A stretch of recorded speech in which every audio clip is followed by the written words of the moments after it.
فرعون کا ذکر آ گیا، فرعون کے اوپر عذاب پیش کیا جاتا ہے،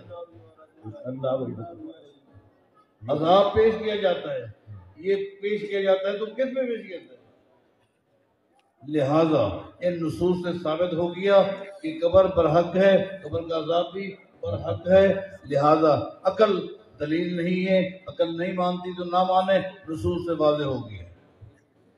شیخ سوال ہے، جانور کا ایکسیڈنٹ ہوا اور اس کا کچھ حصہ جسم سے الگ ہو گیا، بعد میں جانور کو ذبح کر دیا گیا، کیا الگ ہونے والا حصہ حلال ہے کہ نہیں ہے؟ کا آغاز ہوا چاہتا ہے اور ابھی انشاءاللہ ہمارے مشائخ معزز علماء کرام آپ کے سامنے تشریف فرما ہیں، الشیخ مولانا محمد ابراہیم بھٹی صاحب اور الشیخ مولانا عبد الرحمن شاہین صاحب،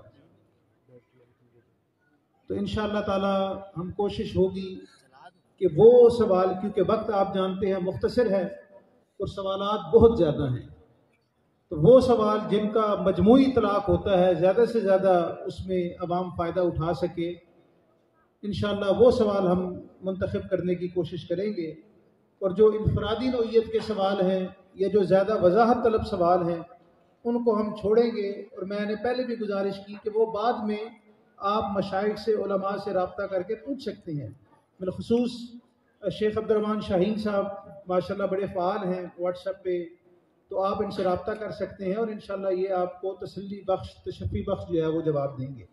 تو میں بلا تاخیر سوالات کا آغاز کرتا ہوں، تو میں انشاءاللہ سوال کی مناسبت سے جس بھی اپنے شیخ سے بہتر سمجھوں گا سوال کروں گا اور وہ پھر انشاءاللہ اس کے جواب دیں گے۔ دوسرا مائک آ جاتا ہے شیخ۔ پہلا سوال ہے شیخ ابراہیم بھٹی صاحب سے کہ شب برات کے بارے میں وضاحت فرمائیں کہ اس رات گناہ معاف کیے جاتے ہیں اور روحیں گھر آتی ہیں، کیا یہ ٹھیک ہے؟ ان الحمدللہ والصلاۃ والسلام علی رسول اللہ وبعد۔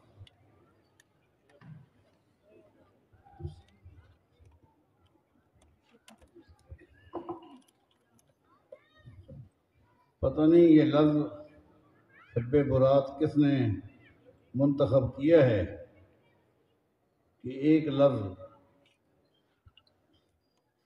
فارسی کا ہے اور ایک عربی کا ہے۔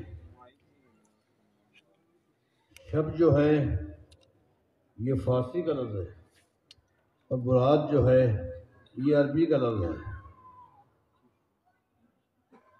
اس جملے کے انتخاب کے لیے کسی کو نہ پورا عربی پر عبور ملا نہ فارسی پر، یہ ایک من گھڑت جملہ ہے، لفظ ہے، اس لفظ کی بھی کوئی حقیقت نہیں، اور اس کے حوالے سے جو روایات پیش کی جاتی ہیں یا تو وہ موضوع ہیں یا وہ ضعیف ہیں، لہذا کسی بھی صحیح روایت سے نہ روزے کا ذکر ہے اور نہ ہی رات کی مخصوص عبادت کا ذکر ہے، یہ بدعت ہے، اس سے اجتناب کیا جائے۔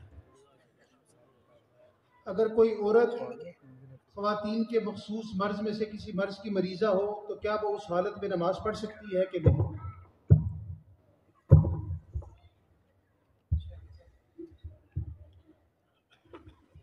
یہ سوال کو دوبارہ دہرائیں۔ اگر کوئی عورت خواتین کے مخصوص امراض میں سے کسی مرض کا شکار ہے جیسے لیکوریا وغیرہ، تو کیا وہ اس حالت میں نماز پڑھ سکتی ہے؟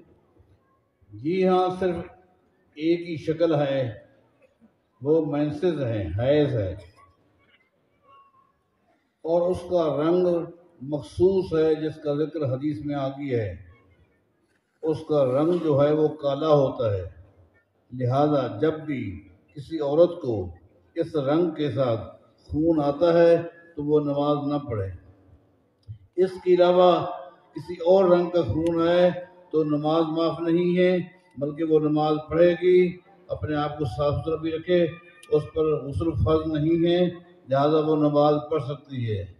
لہذا اس کو چاہیے کہ وہ اپنی ترتیب کے ساتھ رہے، تو اس کے لیے جو خاص طور پر کہا جاتا ہے کہ وہ 6 دن کے بعد 5 دن کے بعد نہائے گی، نہیں، جو ہی وہ فارغ ہوئے وہ نہا لے، صاف ستھرا ہو جائے اور وہ نماز بھی پڑھے گی۔ ہاں، اگر عورت نے بچہ جنا ہے، لچکی کے بعد بھی ایک خون آتا ہے نفاس کا، اس میں بھی نمازیں وہ نہیں پڑھے گی۔ اس کے علاوہ باقی جتنی بھی امراض ہیں ان امراض کے اندر نماز معاف نہیں ہے، اس کو نماز پڑھی نہیں ہے۔ شیخ بھٹی صاحب سوال ہے، طلاق کے بعد دوسرا نکاح کتنے دن بعد ہو سکتا ہے اور کیا اس میں کمی بھی کی جا سکتی ہے؟ طلاق کے بعد طلاق کے بعد کتنے دن کے بعد دوسرا نکاح ہو سکتا ہے اور جتنے دن معین ہیں کیا اس سے کم میں بھی نکاح ہو سکتا ہے؟ دیکھیں، بات یہ ہے کہ طلاق اگر عورت نے خود لی ہے تو اس کو کہتے ہیں خلا۔ اس کی عدت جو ہے صرف ایک حیض ہے، ایک ہی حیض ہے۔ اس حیض کے گزر جانے کے بعد وہ نکاح دوسرا کر سکتی ہے، چاہے اسی کے ساتھ کرنا چاہے یا کسی اور کے ساتھ، پورے قواعد اور ضوابط اور اصول کے ساتھ۔ اسی طرح اگر عورت کو مرد نے ہی اپنی مرضی سے طلاق دی ہے تو اس کی عدت جو ہے وہ 3 حیض ہے۔ جب وہ ختم ہو جائیں اس کے بعد وہ صاف ستھری ہو گئی ہے، اب وہ نکاح کر سکتی ہے۔ سوال میں یہ تھا کہ 3 حیض سے پہلے اگر وہ نکاح کر لیتی ہے کیا وہ ہو سکتا ہے؟ اگر 3 حیض سے پہلے وہ نکاح کرتی ہے تو نکاح عدت کے اندر نہیں ہو سکتا، بالکل نہیں ہو سکتا، ناجائز ہے۔ بیوی نے خاوند کو کہہ دیا کہ تو مجھ پر حرام ہے، تو یہ اس کا کیا معاملہ ہوگا؟ بیوی نے خاوند کو دیا، یہ خاوند نے بھی یہاں بیوی لکھا ہوا سوال میں لکھا بیوی نے خاوند کو کہہ دیا، بیوی نے خاوند سے کہہ دیا کہ تو میرے اوپر حرام ہے، حرام ہے، تو اس کے اس جملے سے نہ طلاق واقع ہوتی ہے، نہ وہ عورت اس پر حرام ہوتی ہے، اس کا ایک غصہ ہے، کچھ دیر کے بعد وہ ٹھنڈی ہو جائے گی۔ کیا عورت قبرستان جا سکتی ہے؟ دیکھیں، اس میں اہل علم کا اختلاف ضرور ہے، لیکن جو میرا موقف ہے واللہ عالم بالصواب، عورت جا سکتی ہے۔ اس کی دلیل یہ ہے کہ جس رات نبی علیہ السلام سید عائشہ کے ہاں تھے رضی اللہ عنہا، اور رات کو چلے گئے، وہ ایک تفصیل حدیث میں موجود ہے۔ سید عائشہ فرماتی ہے، میرے دل میں خیال آیا باری تو میری ہے، نبی علیہ السلام میری کسی سوگن کے ہاں تو نہیں گئے۔ وہ پیچھے چل پڑی، نبی علیہ السلام قبرستان گئے، واپس آئے۔ آپ جانتے ہیں نبی علیہ السلام فرمایا کہ عائشہ، جبریل نے مجھے کہا تھا اللہ کے حکم ہے قبرستان جاؤ اور ان کے لیے بخشش کی دعا کرو۔ میں گیا تھا دعا کرنے کے لیے، تو سید عائشہ نے فرمایا اگر میں قبرستان جاؤں تو کون سی دعا پڑھوں؟ اگر عورت کا مطلق قبرستان جانا ناجائز ہوتا تو نبی علیہ السلام منع کر دیتے کہ تو کیسے جائے گی؟ آپ نے ان کو دعا بتائی۔ ہاں، جن احادیث میں لعنت کے الفاظ ہیں وہ خواتین ہیں جو کثرت کے ساتھ جاتی ہیں اور ان کو قبرستان جانے کے آداب کا بھی علم نہیں ہے، اور کچھ پتہ نہیں کیا مقاصد لے کر جاتی ہیں۔ زوارات کا لفظ ان کے لیے ہے، زوارات کا لفظ ان کے لیے ہے، کثرت کے ساتھ جانے والی یہ خواتین ہیں، ان کو منع کیا گیا ہے، ان پہ لعنت بھیجی گئی ہے۔ لیکن جو دین کو جانتی ہے، آداب سے واقف ہے، وہ جا سکتی ہے۔ شیخ شاہین صاحب، فرض نماز گھر میں ادا کرنا جائز ہے؟ مختصر جواب۔ الحمدللہ وحدہ والصلاة والسلام علی من لا نبی بعدہ۔ قرآن کریم میں اللہ رب العالمین نے بار بار اہل ایمان کو یہ حکم ارشاد فرمایا کہ اقیموا الصلاۃ، نماز قائم کرو۔ نماز کی اقامت کا مطلب اس کو 5 وقت با جماعت اہتمام کے ساتھ ادا کرنا۔ یہی وجہ ہے کہ اقامت میں جب نماز کھڑی ہوتی ہے، تکبیر پہلے نماز شروع میں تکبیر کہی جاتی ہے جسے اقامت کہتے ہیں، اس میں بھی یہ الفاظ ہیں قد قامت الصلاۃ، تحقیق یقیناً نماز قائم ہو گئی۔ تو نماز کو ہر حال میں انسان کوشش کرے کہ با جماعت اور مسجد میں آ کر ادا کرے۔ اگر کوئی شرعی عذر ہے ایسا جس کی وجہ سے گھر میں آنا، مسجد تک آنا مشکل ہو، تو کسی ایسی ضرورت کے تحت کچھ اجازت دی جا سکتی ہے، ورنہ مسجد کے اندر آ کر با جماعت نماز ادا کرنا یہ زیادہ ضروری ہے۔ شیخ بھٹی صاحب، سفر والی نماز اگر رہ جائے تو گھر پہنچ کر قصر کریں گے یا مکمل پڑھیں گے؟ اس میں اہل علم کا اختلاف ضرور ہے، لیکن امام مالک کا جو موقف ہے وہ بڑا واضح ہے۔ وہ فرماتے ہیں کہ ادائیگی کے وقت کو دیکھا جائے گا، فرضیت کے وقت کو نہیں دیکھا جائے گا۔ دیکھا جائے گا کہ ادائیگی کے وقت میں وہ کون ہے، مسافر ہے یا مقیم ہے۔ اگر وہ شخص سفر میں تھا اور سفر میں اس نے 2 رکعت نماز پڑھنی تھی قصر، کسی وجہ سے وہ نہیں پڑھ سکا، اب وہ گھر آ گیا ہے، اب وہ مقیم ہے، وہ پوری پڑھے گا۔ شیخ شاہین صاحب، جرابوں پر مسح کس ہاتھ سے کیا جائے، وضاحت کر دیں۔ بسم اللہ الرحمن الرحیم۔ پیروں کو شرعی طور پر تو دھونے کا حکم ہے، اور اگر جراب یا موزہ پہنا ہوا ہو تو مسح جائز ہے جب پاکیزہ حالت میں جراب اور موزے کو پہنا گیا ہو۔ میرے علم کے مطابق صراحت کے ساتھ کسی حدیث میں کسی ایک ہاتھ کا تعین جو ہے نا وہ نہیں ملتا۔ جیسے ہم دھونے میں جو ہاتھ استعمال کرتے ہیں عمومی طور پر، تو وہی ہاتھ استعمال کیا جا سکتا ہے، لیکن یہ کہ نبی صلی اللہ علیہ وسلم نے تیمم کو پسند کیا ہے، دائیں ہاتھ کا استعمال، جو اچھے اور خیر کے معاملات ہیں، تو یہ بھی کیونکہ خیر کا معاملہ ہے اور ایک اچھا عمل ہے، تو اس میں دائیں ہاتھ بھی استعمال کیا جا سکتا ہے۔ واللہ اعلم۔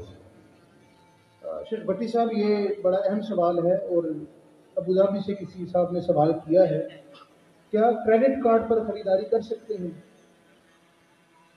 دیکھیں، بات یہ ہے کہ آج جس دور سے ہم گزر رہے ہیں پرفتن دور ہے، اگر ایسا نہ ہو تو بڑے خطرات ہیں، پیسوں کا بھی خطرہ ہے، جان کا بھی خطرہ ہے۔ اس بنا پر، اس خطرے کی بنا پر اہل علم نے جواز کا فتویٰ دی ہے، اگرچہ اس میں کراہت کا پہلو موجود ہے، اعتبار کیا جائے تو سب سے بہتر ہے۔ واللہ اعلم۔ پھر اس میں میں وضاحت کر دوں، جو کریڈٹ کارڈ بینک دیتے ہیں وہ آپ کو کوئی 50-55 دن کا ٹائم دیتے ہیں، تو اس کے اندر اگر آپ نے ہماری پیمنٹ واپس کر دی ہے تو آپ پر کوئی انٹرسٹ یا کوئی چیز نہیں لگے گی، اور اس سے اوپر کراس ہو تو پھر وہ انٹرسٹ لگا دیتے ہیں۔ دیکھیں جی، اس سے اوپر کا جو نقطہ ہے یہی خطرے والا نقطہ ہے۔ یہ نقطہ پہلے کیوں لگایا گیا؟ یہ ہر چیز میں سمجھتا ہوں کہ بجلی کا بل ہے، اس میں بھی ہے، آپ ادا دیں گے ٹھیک ہے، ورنہ پھر آپ کے اوپر سوئی گیس کا بل ہے۔ یہ سب چیزوں میں جو اگر کا مسئلہ ہے نا، یہ انتہائی خطرناک ہے۔ مرنے والے نے اگر اپنی وراثت میں سے کسی نیک کام کی وصیت کی ہے، یعنی کہ فلٹر لگانا یا کوئی اور کام، تو کیا وراثت تقسیم کرنے سے پہلے وہ رقم لگا دی جائے یا ورثاء اپنا اپنا حصہ ادا کریں گے؟ سب سے پہلے مرنے والے کے بارے دیکھا جائے گا کہ مقروض تو نہیں ہے، سب سے پہلے اس کا قرض ادا کیا جائے گا، قرضے کی ادائیگی کے بعد جو اس کی جائیداد بچے پھر اس کی وصیت کو دیکھا جائے گا، اور وہ بھی 1/3 جائیداد میں سے وصیت پر عمل ہوگا۔ اس کی وصیت اگر 1/3 کو کراس کرے جائیداد کو تو اس پر عمل نہیں کیا جائے گا، بس 1/3 ایک آخری حد ہے، اس پر عمل کیا جا سکتا ہے۔ یعنی مثال کے طور پر اگر کل وراثت 1 لاکھ روپے کی ہے تو جو اس کی وصیت کی ہے وہ 33,000 روپے میں ہونی چاہیے، اس سے زیادہ نہیں ہوگا، اس سے زیادہ ہو تو پھر عمل نہیں ہوگا، یعنی کم سے کم پہ عمل کر سکتے ہیں، اس سے اوپر اگر نہیں کر سکتے، وصیت نہیں کر سکتے۔ بیوہ کے لیے عدت کی مدت میں کیا کرنا جائز ہے اور کیا ناجائز ہے؟ دیکھیں، جو عورت عدت میں ہے، جس کا خامند فوت ہو گیا، ایسے نا جی، اسی کی بات جی بالکل بالکل، بیوہ کے تو 4 مہینے 10 دن ہے اس کے عدت کے اندر، اس کی کنڈیشن ایسی ہونی چاہیے کہ جو ناواقف خاتون دیکھے تو سمجھ لے یہ بیچاری پریشان ہے، اس سے اندازہ لگائے کہ وہ پریشان ہے، بس اس کنڈیشن میں وہ رہے، اور رہے بھی وہی جہاں اس نے عدت گزارنی ہے، خامد کے گھر میں ہے اور وہی ہی وہ عدت گزارے گی، اور اس کی وضع قطع انداز ایسا ہونا چاہیے کہ جیسے ایک پریشان خاتون کا ہوتا ہے، باقی کوئی مخصوص چیزیں ایسی ہمیں نہیں ملتی۔ شیخ صاحب، سوال ہے، کلمہ گو مشرک کا ذبیحہ کھانا کیسا ہے؟ اہل علم نے اس پر بھی کافی بحث کی ہے، اہل کتاب وہ بھی مشرک ہی ہیں، شرک کرتے ہیں، اور ان کے ذبیحہ کو قرآن کریم نے جائز کہا ہے، لہذا اگر کوئی بندہ شرک کی دلدل میں دھسا ہوا ہے اور کلمہ بھی پڑھتا ہے، اللہ کو مانتا ہے، اللہ کے رسول کو مانتا ہے، آخرت پر ایمان رکھتا ہے، اور پھر عملی میدان میں وہ مشرک ہے، اس کے لیے دعا بھی کریں، لیکن اس کے ذبیحہ کو ہم ناجائز نہیں کہہ سکتے۔ اسی سے متعلقہ سوال ہے کہ بازاروں کے چکن، سموسے، برگر، شوارمے جن کے ذبیحے کا کوئی علم نہیں ہے، ان کا کھانا کیسا ہے؟ دیکھیں اگر معاشرہ اسلامی ہے، رہنے والے مسلمان ہیں، تو پھر قرید نہ کیا جائے بلکہ حسن ظن کے تحت وہ چیزیں استعمال کی جائے۔ اگر سیکٹر ایسا ہے کہ جہاں کافر رہتے ہیں، مشرکین رہتے ہیں، یہودی رہتے ہیں، عیسائی رہتے ہیں، تو پھر تحقیق کر لینی چاہیے، بغیر تحقیق کی کوئی چیز استعمال نہیں کرنی چاہیے۔ شیخ شاہین صاحب، اگر بیماری کی حالت میں روزہ توڑ دے تو کیا روزہ رکھے گا یا کفارہ ادا کرے گا؟ اگر تو شرعی عذر ہے، بیماری ایسی ہے کہ جس کی وجہ سے انسان روزہ کو پایہ تکمیل تک نہیں پہنچا سکتا یا امید ہے کہ نہیں پورا کر سکے گا، اور مرض کی شدت کی بنا پر روزہ توڑنا پڑتا ہے، تو پھر وہ صرف اس روزے کے بدلے میں روزے کا جو ہے نا وہ قضا ہی دے گا، ایسی صورت میں کفارہ نہیں ہوگا۔ شیخ بھٹی صاحب، یہ بڑا اہم سوال ہے اور اس حوالے سے کئی معاملات ہمارے پاس بھی آئے ہیں کہ والدین حیات ہوں اور بیٹوں نے، اولاد میں سے بیٹوں نے اپنی محنت سے کچھ پراپرٹی لی ہے، کوئی جائیداد، کوئی دکان، کوئی مکان، تو کیا، اور وہ لے کر والدین کے نام کروا دی ہے، محنت بیٹوں کی ہے، نام والدین کا ہے، تو کیا اس میں بہنوں کا حصہ ہوگا؟ اگر اولاد کاروبار کے لحاظ سے الگ ہے، باپ سے الگ ہے، اور کسی وجہ سے اپنی کمائی سے کوئی چیز خرید کرتے ہیں، اپنے والد کے نام کرا دیتے ہیں، جس کا علم والد صاحب کو بھی ہے کہ یہ میری کمائی نہیں اولاد کی ہے، ویسے میرے نام انہوں نے کر دی ہے، اور بہنوں کو بھی پتہ ہے، تو وہ ان کا حصہ ہوگا، اس پہ وراثت نہیں ہوگی۔ اس میں نہیں ہوگا۔ اور اگر بہنیں اس بات کو تسلیم نہیں کرتی؟ اگر بہنیں مطالبہ کرتی ہیں کہ نہیں یہ ہمارے والدین کے نام پر ہے، اس میں ہم حصہ لیں گے، اگرچہ ان کا مطالبہ صحیح نہیں ہے، پر فتنے کو ختم کرنے کے لیے کوئی درمیان کا راستہ نکالنا پڑے گا۔ شیخ بھٹی صاحب، یہ آپ سے ہی سوال پوچھا گیا ہے کہ میں شوگر فارم میں رہتا ہوں اور عرصہ 20 سال سے گورنمنٹ کا حصہ نہیں دے رہا، میرے ساتھ قیامت والے دن کیا ہوگا؟ شوگر فارم یعنی جو گورنمنٹ سے انہوں نے زمین دی ہوئی ہے اور وہ گورنمنٹ کا جو حصہ ہے وہ ادا نہیں کر رہا 20 سال سے۔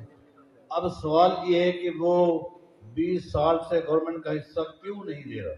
اس کا مطلب یہ ہے کہ درمیان کے کچھ لوگ ہیں جن کو اس نے قید کیا ہوا ہے، جن کو اعتماد میں رکھا ہوا ہے، اور ان کے ساتھ کچھ نہ کچھ وہ معاملات کر لیتا ہے، اور گورنمنٹ کچھ نہیں دیتا، لہٰذا وہ مجرم ہے، اسے ایسا نہیں کرنا چاہیے۔ اور اگر گورنمنٹ اپنا حصہ لینے ہی نہیں آ رہی، گورنمنٹ اپروچ نہیں کر رہی؟ دیکھیں بات یہ ہے کہ گورنمنٹ کے پاس علم ہو اور وہ نہ، یہ ہو نہیں سکتا، یہ تو قیامت نشانی ہے۔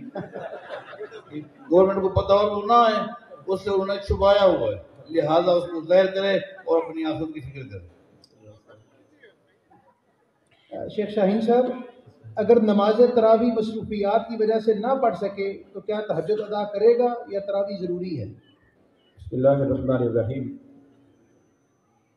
رمضان مبارک میں ہم جس نماز کو تراویح کہتے ہیں، حقیقت میں یہ قیام اللیل ہے، اور رمضان مبارک کے مہینے میں عشاء کی نماز کے ساتھ اگر ہم اس کو ادا کرتے ہیں تو اسے تراویح کہہ دیتے ہیں، اور رات کے آخری حصے میں اگر اسے ادا کیا جاتا ہے تو اسے تہجد کہا جاتا ہے۔ حقیقت میں یہ ایک ہی نماز ہے۔ رمضان کے علاوہ بھی نبی صلی اللہ علیہ وسلم کی تعداد یہی رہی ہے، اور رمضان مبارک کے علاوہ رات کے مختلف اوقات میں نبی صلی اللہ علیہ وسلم اس قیام اللیل کو پڑھا کرتے تھے، ادا کیا کرتے تھے، اور رات کے کسی بھی حصے میں رمضان مبارک کے اندر بھی جو ہے اس کو پڑھا جا سکتا ہے، اور الگ سے تہجد پڑھنا نبی صلی اللہ علیہ وسلم سے ثابت نہیں ہے۔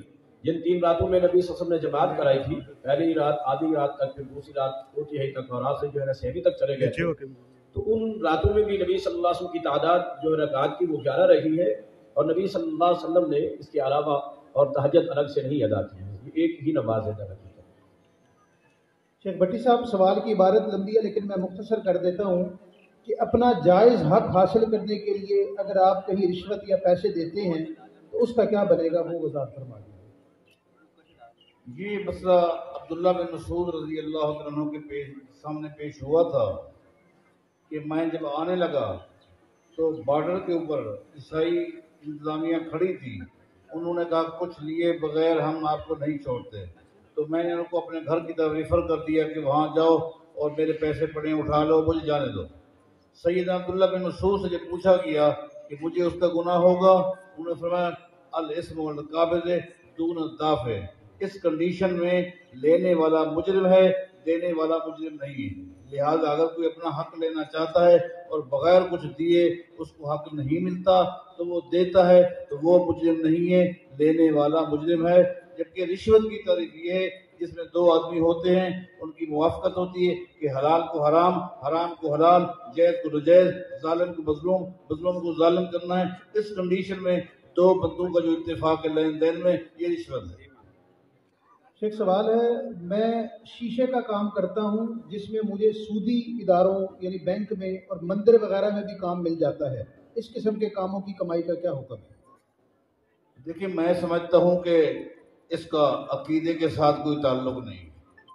کہیں بھی وہ کام کرتا ہے تو اس کا کام جو شیشے کا کام ہے تو یہ میں سمجھتا ہوں کہ یہ کوئی معاونت ہے، کوئی سمجھو کہ تعاون نہیں ہے کسی شرک کے اوپر۔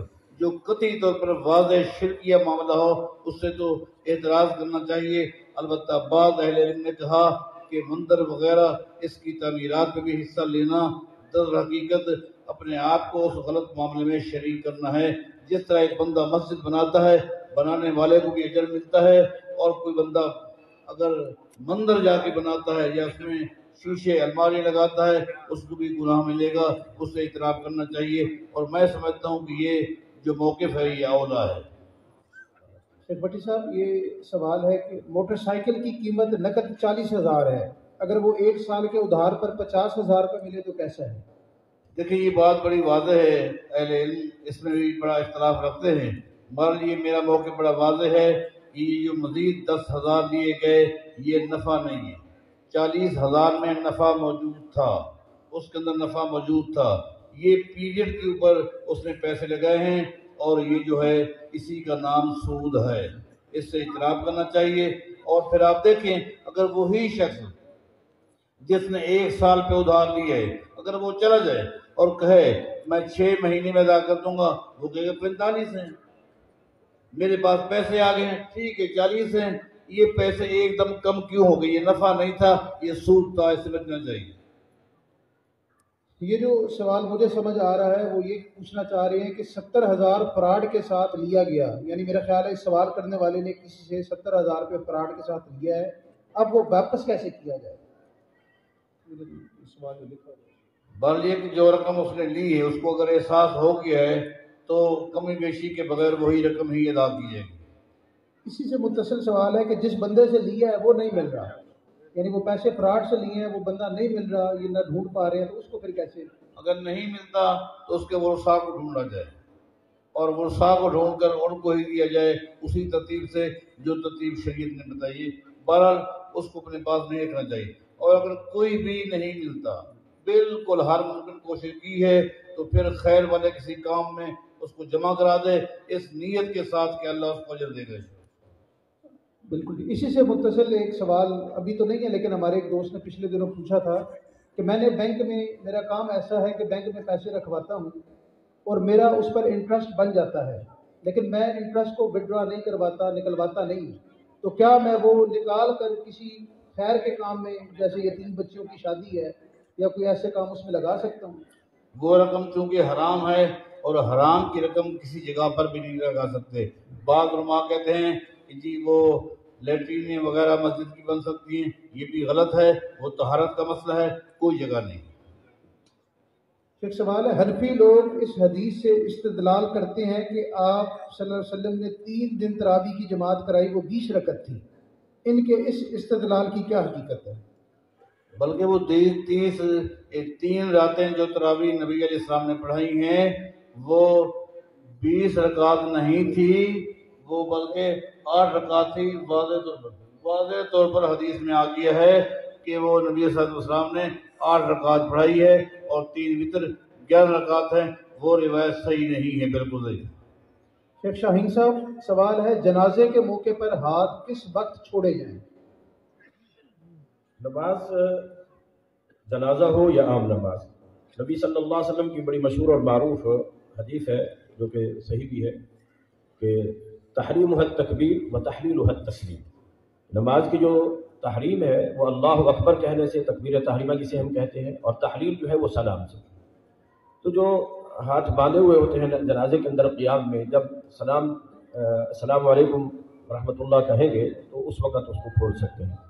البتہ یہاں پر کچھ اہل علم کا تھوڑا سا سلام کے متعلق بھی اختلاف ہے، اور کچھ اہل علم یہ کہتے ہیں کہ ایک ہی سلام جو ہے وہ جنازے کے اندر ہونا چاہیے، اور یہ متعلق بھی کچھ احادیث ثابت ہیں، اور 2 سلام کے بھی اہل علم کچھ قائل ہیں۔ تو جیسے نماز کو ہم 2 سلام کے ساتھ ختم کرتے ہیں، اگر ایک پر بھی کوئی ختم کرتا ہے، سمجھتا ہے کہ ایک پر ہی یہ حق ادا ہو گیا ہے، یعنی سنت کے مطابق جنازہ ادا ہو گیا، تو ایک سلام کہنے کے بعد ہاتھ کھول سکتا ہے، یا پھر دوسرا سلام اگر وہ صحیح سمجھتا ہے اس کی اپنی تحقیق کے مطابق، تو پھر دوسرا سلام مکمل کر کے ہاتھوں کو کھول دے گا۔ شیخ بٹی صاحب سوال ہے، نماز میں سورۃ فاتحہ کے بعد دعائیں یا کوئی سورت زبانی یاد نہ ہو تو کیا پڑھے، اور کیا اپنی زبان یعنی سندھی اردو میں کوئی دعا مانگ سکتے ہیں؟ دیکھیں، اپنی زبانوں کو تو آپ سائڈ پہ رکھیں، البتہ اذکار جو ہیں سبحان اللہ الحمدللہ، اگر فاتحہ کے علاوہ اور کچھ نہیں آتا تو یہ جو اللہ تعالیٰ کی تعریفات کے تسبیحات کی کلمات ہیں، انہی کلمات کو آپ پڑھتے رہیں یہی سب۔ شیخ سوال ہے، کراچی کئی اضلاع پر مشتمل شہر ہے اور یہاں روزانہ 50 کلومیٹر سفر ایک بندہ کر لیتا ہے، تو کیا وہ قصر نماز پڑھے گا یا مکمل؟ دیکھیں جی، وہ ایک ہی شہر ہے، کراچی شہر ہی کہلاتا ہے، اس کی لمبائی چوڑائی میری معلومات کے مطابق 90 کلومیٹر ہے، لمبائی بھی اتنی ہے، اس کی چوڑائی بھی اتنی ہے، لیکن شہر ایک ہے۔ شہر سے باہر نکلیں گے تو نماز پھر قصر شروع ہوگی، بھلے کیونکہ کسی صریح کے ساتھ صراحت کے ساتھ کسی حدیث میں کسی شہر کی حد بندی مجھے نہیں ملی، کتنا لمبائی ہونی چاہیے، کتنی چوڑائی ہونی چاہیے۔ البتہ آج سے کئی سال پہلے ہمارے پنجاب کے ایک پروفیسر ہیں، پروفیسر عبدالمجید صاحب حفظہ اللہ، ملتان سے ان کا تعلق ہے، انہوں نے کراچی کے ایک خطاب میں فرمایا تھا کہ بعض نصوص سے ثابت ہے کہ شہر کا پھیلاؤ زیادہ نہیں ہونا چاہیے۔ میں اتفاق رابطہ نہیں کر سکا ان سے کہ یہ اثر کہاں ملتا ہے، انہوں نے کہا تھا کہ شہر کم سے کم ہونا چاہیے، لیکن بہرحال مجھے کوئی نص ایسی نہیں ملی جس میں شہر کی حد بندی ہو، لہذا نماز قصر نہیں کی جائے گی۔ ایک سوال ہے، ایک بیوی اپنے شوہر سے طلاق لینا چاہتی ہے، کیا وہ حق مہر کی حقدار ہوگی یا نہیں؟ جب بیوی شوہر سے طلاق کا مطالبہ کرتی ہے اور بیوی کے مطالبے پر خامند اس کو طلاق دیتا ہے، جس کو خلا کہتے ہیں، تو وہ اپنی مرضی سے اگر حق مہر معاف کر دے تو الگ بات ہے، اگر لینا چاہے تو وہ پورا بھی لے سکتا ہے، آدھا بھی لے سکتا ہے، اس سے مزید بھی اگر وہ مطالبہ کرے تو وہ کر سکتا ہے۔ اگر بیوی کا مطالبہ ہو طلاق کا، اس کنڈیشن میں خاوند اگر خود طلاق دے گا تو پھر حق مہر پوری کی پوری دینی پڑے گی۔ جو شخص نماز میں 1 رکعت یا 2 رکعت سے رہ جاتا ہے تو کیا سلام پھیرنے کے بعد جب وہ کھڑا ہوگا تو رفع الیدین کر کے ہاتھ باندھے گا؟ بات یہ ہے کہ نبی علیہ الصلوۃ والسلام سے صراحت کے ساتھ جو ثابت ہے، وہ دوسری رکعت کے بعد جب کھڑے ہوتے تو رفع الیدین کیا کرتے تھے۔ اب اگر وہ شخص کھڑا ہو جاتا ہے اور اس کی تیسری رکعت نہیں ہے بلکہ اس نے 1 رکعت امام کے پیچھے پڑھی ہے، تو اس میں بعض اہل علم کہتے ہیں کہ چونکہ تشہد ہو چکا ہے، تشہد کے بعد رفع الیدین ہے۔ تشہد کی جو شرط ہے یہ مجھے بہرحال کہیں بھی نہیں ملی، جب مجھے نہیں ملی تو میرا موقف یہ ہے، اگر 2 رکعت امام کے پیچھے پڑھی ہیں، تیسری کے لیے کھڑا ہوا ہے رفع الیدین کرے گا، اگر 1 رکعت پڑھی ہے دوسری کے لیے کھڑا ہے تو رفع الیدین نہیں کرے گا۔ کیا اس امام کے پیچھے نماز ہو سکتی ہے جس نے تعویذ پہنا ہو یا بازو پر باندھا ہو؟ وہ پتہ نہیں امام کس قوم کا ہوگا، جس امام نے تعویذ باندھا ہوگا تو پھر قوم کا کیا حال ہوگا؟ نہیں، وہ تو اس کی اپنی نماز نہیں ہوتی، اس کے پیچھے کسی کیسے؟ ایسے شخص کو آپ امام نہیں بنا سکتے، ایسا شخص مسلمانوں کا امام نہیں ہو سکتا جو شرک کی دلدل میں دھسا ہوا ہے۔ شاہین صاحب، کیا زکوٰۃ 1 سال پورا ہونے سے 2-3 ماہ پہلے بھی ادا کر سکتا ہے یا نہیں؟ زکوٰۃ کی ادائیگی کے لیے حدیث سے اور شرعی اصول سے جو ثابت ہوتا ہے کہ حال علیہ الحول کے سال پورا گزر جائے، مگر بعض اوقات اہل علم نے کچھ آسانی کے لیے وقت سے پہلے بھی اس کو ادا کرنے کی اجازت دی ہے. جواز کی حد تک تو صحیح ہے، بہتر یہی ہے کہ وقت آنے کے اوپر اس کو مکمل جیسے شرعی حکم ہے ویسے کیا جائے. اگر کوئی پہلے دے دیتا ہے تو یہ جائز ہوگی انشاءاللہ. شیخ بھٹی صاحب یہ بھی اہم سوال ہے کہ نکاح کے وقت لڑکی سے اجازت لینا ضروری ہے، اور اگر لڑکی کی رضامندی نہیں ہے تو پھر کیا کرنا چاہیے؟ دیکھو، نکاح کے لیے جہاں لڑکے کی رضامندی شرط ہے وہاں لڑکی کی بھی رضامندی شرط ہے. اگر وہ کنواری ہے اور اس سے آپ بات کرتے وہ خاموش ہے، اس کی خاموشی اس کے راضی ہونے کی دلیل ہے. لیکن اگر وہ بیوہ ہے یا مطلقہ ہے تو وہ خالی خاموش رہے گی، مسئلہ حل نہیں ہوگا. زبان سے بتائے گی کہ یہ نکاح مجھے منظور ہے یہ نہیں ہے، بڑھ لے کے اس سے اجازت لی جائے گی. اگر وہ راضی نہیں ہے تو محض ولی کے راضی ہونے سے نکاح نہیں ہوگا جب تک کہ وہ عورت بھی راضی نہ ہو. اگر نماز ادا کرنے کے بعد پتہ چلے کہ غسل واجب ہے تو کیا نماز دوبارہ پڑھی جائے گی یا پہلے والی ہی قبول ہو جائے گی؟ سیدنا عمر رضی اللہ تعالیٰ عنہ کے بارے آتا ہے، انہوں نے نماز پڑھائی تھی اور نماز کے بعد ان کو پتہ چلا کہ میرے اوپر غسل فرض ہے. غالباً موطا کے اندر یہ روایت موجود ہے. بعد میں ان کو معلوم ہوا کہ میرے اوپر تو غسل فرض ہے، تو انہوں نے نماز کو دہرایا تھا لیکن مقتدیوں کو نماز دہرانے کا حکم نہیں دیا تھا. اس کا مطلب یہ ہے کہ مقتدیوں کی نماز ہو جائے گی، اس کو نماز دہرانی پڑے گی. اگر پیدائش کے 1.25 مہینہ پورا ہونے سے پہلے ہی بلیڈنگ رک جائے تو کیا غسل کر کے نمازیں شروع کر دینی چاہیے؟ دیکھیں، یہ تو آخری حد ہے، آخری حد ہے کہ جب بچہ پیدا ہو جائے تو 40 دن تک وہ نماز نہ پڑھی تو آخری حد ہے. لیکن اس سے پہلے اگر خون رک گیا ہے 10 دن کے بعد، 15 دن کے بعد، 20 دن کے بعد خون رک گیا ہے، نہا لے اور نمازیں پڑھنے لگ جائے. آج کل آپ کو پتہ ہے آج کل جو صورتحال ہے، انجیکشن وغیرہ دوائیاں اس طرح گرم قسم کی آ گئی ہیں، وقت سے پہلے ہی ہو جاتا ہے. تو شرط 40 دن مجھے کہیں نہیں ملا، بلکہ اس سے پہلے بھی اگر حیض بند ہو جائے، نفاس بند ہو جائے تو وہ نہا لے اور نماز پڑھنے لگے. کیا ایسی کوئی حدیث ہے جس کا مفہوم ہے کہ اگر آپ صلی اللہ علیہ وسلم کو پیدا نہ کرتا تو دنیا نہ بناتا؟ ہاں روایت ہے لیکن من گھڑت ہے. کیا کرسی پر نماز ہو سکتی ہے؟ شیخ بھٹی صاحب، شیخ شاہین صاحب بتا دیں، کیا کرسی پر نماز ہو سکتی ہے؟ یہ انسان کی جو شرعی عذر ہے یا بیماری ہے، بیماری کی جو کیفیت ہے، اس میں جس طرح اس کو آسانی لگتی ہے بیٹھنے میں اٹھنے میں. نبی صلی اللہ تعالیٰ علیہ وآلہ وسلم ہمارے لیے اسوہ حسنہ ہے ہی. نبی اکرم صلی اللہ علیہ وسلم نے بھی بیٹھ کر نماز پڑھائی ہے.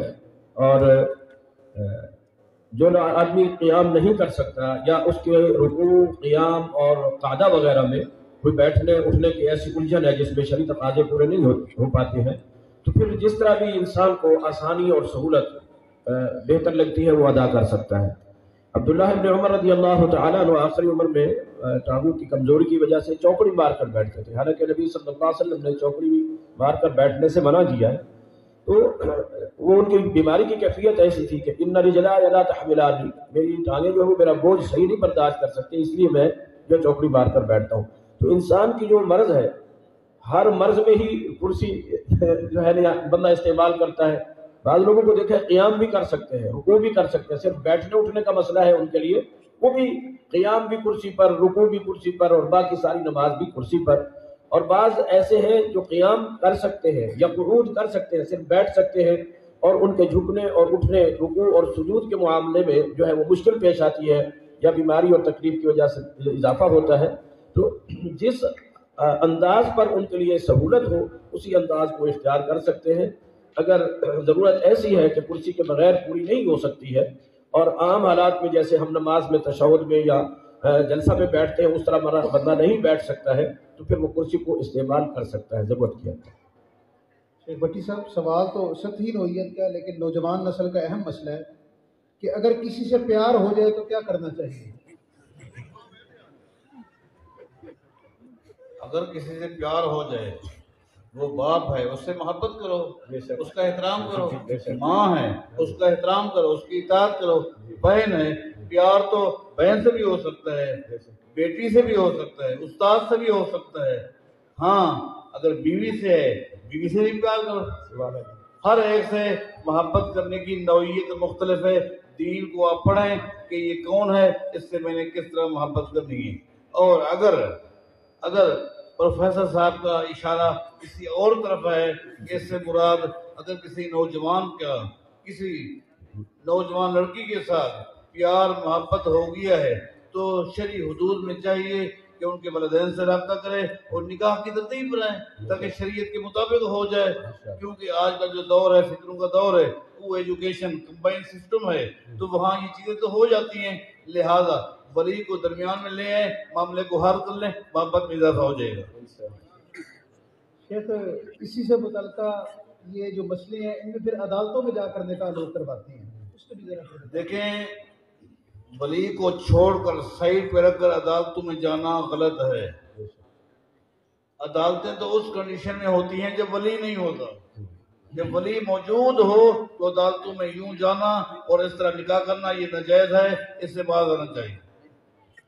شیخ شاہین صاحب، کیا گائے کا عقیقہ کیا جا سکتا ہے؟ سنن کبریٰ بہقی میں ام المؤمنین سیدہ عائشہ رضی اللہ عنہ کے حوالے سے ایک روایت ہے کہ ان کے کسی بھانجے یا بھتیجے کا عقیقہ کرنے لگے تھے اور اس میں اونٹ ذبح کرنے کا ارادہ کیا گیا. تو سیدہ عائشہ رضی اللہ عنہ ام المؤمنین نے فرمایا کہ لقد کان لکم فی رسول اللہ اسوۃ حسنہ، تمہارے لیے نبی صلی اللہ علیہ وسلم بہترین اور خوبصورت نمونہ ہے. یعنی جیسے نبی صلی اللہ علیہ وسلم نے عقیقے کی ادائیگی کی ہے ویسے ہی کرنا چاہیے. تو اونٹ میں امی عائشہ رضی اللہ تعالیٰ عنہ نے اس کی طرف سے عقیقہ یا اس میں شراکت اس کو صحیح نہیں سمجھا کہ نبی صلی اللہ تعالی وسلم کی سنت کی طرف ریفر کیا کہ ویسے کرنا چاہیے جیسے نبی صلی اللہ علیہ وسلم، بیٹے کی طرف سے 2 اور بیٹی کی طرف سے 1. اللہ علیہ سے سرکاری راستے پر جیسے بلدیہ کی جگہ ہے یا گورنمنٹ کی، اس جگہ پر اپنا دکان مکان بنانا یہ کیسا ہے؟ دیکھیں، بات یہ ہے کہ اگر سرکاری زمین ہے اور پڑی ہوئی ہے، آپ اس کو استعمال کرتے ہیں، ٹھیک ہے. جس وقت انتظامیہ کا آرڈیننس آپ کو مل جاتا ہے، حکم نامہ، اس کے مطابق آپ کو عمل کرنا چاہیے. اگر سرکاری زمین ہے، اگر زمین پرائیویٹ ہے تو پھر اس سے پوچھے بغیر آپ وہاں دکان بنا سکتے ہیں، نہ مسجد بنا سکتے ہیں، نہ گھر بنا سکتے ہیں. گورنمنٹ کی زمین پڑی ہوئی ہے اور اس کو آپ استعمال وقت پر کر سکتے ہیں، لیکن جو ہی حکم ملے گا آپ کو اس پر عمل کرنا ہوگا. شیخ بھٹی صاحب، کیا ولیمے کے لیے رخصتی کے بعد ہم بستری ضروری ہے؟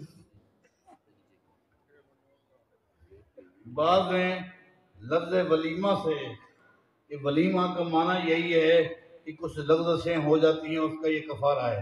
ولیمے کا جو معنی بنتا ہے مطلب یہ ہے کہ پہلی رات عام طور پر بے مقصد باتیں ہوتی ہیں. وہ لڑکا جو ہے جذباتی ہوتا ہے اور جھوٹ بولتا رہتا ہے، میں تو تیری خاطر پتہ نہیں میں نے کیا کیا کیا نہیں کیا، تجھے لانے کے لیے کتنا پاپڑ بالے، یہ کیا، بربادی ہوئی. لڑکی کہتی ہے تو میری کہانی کی معمولی ہے، کتنے رشتے ہیں تیری خاطر ٹھکرا دی. پہلی رات ہاتھ جیت کی کہانی ہوتی ہے، خام کا جھوٹی باتیں. اسلام نے کہا ولیمے کی شکل میں رات کو جو بے مقصد باتیں ہو گئی تھی ان کا کفارہ بھی ہو جائے گا اور دوستوں کے لیے غریبوں کے لیے کھانا بھی ہو جائے گا. اس سے بعض اہل علم نے کہا کہ یہ شرط ہے جس کی طرف پروفیسر صاحب نے اشارہ کیا ہے کہ یہ ہے، اور یہ ہو جائے تو سب سے بہتر ہے. لیکن قطعی طور پر ایسا ہونا یہ بھی میرے علم میں نہیں ہے. کیوں؟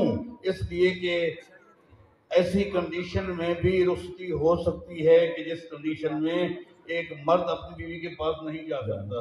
اب آپ بتائیں کیا کرے گا؟ ولیمہ نہیں کرے گا؟ وہاں تو نو پارکنگ کے بورڈ لگے ہوئے ہیں، وہ کیا کرے گا؟ آخر اس نے تو کرنا ہے. لہذا اگر ایسی کنڈیشن ہے، لہذا ہم یہ شرط تو نہیں لگائیں گے، اگر ہو جائے تو اچھی بات. شیخ شاہین صاحب، عقیقہ اور قربانی کے گوشت کے بارے میں فرمائیں کہ ان کی تقسیم کس طرح کرنی چاہیے؟ کیا سارے کا سارا گھر میں رکھ سکتے ہیں؟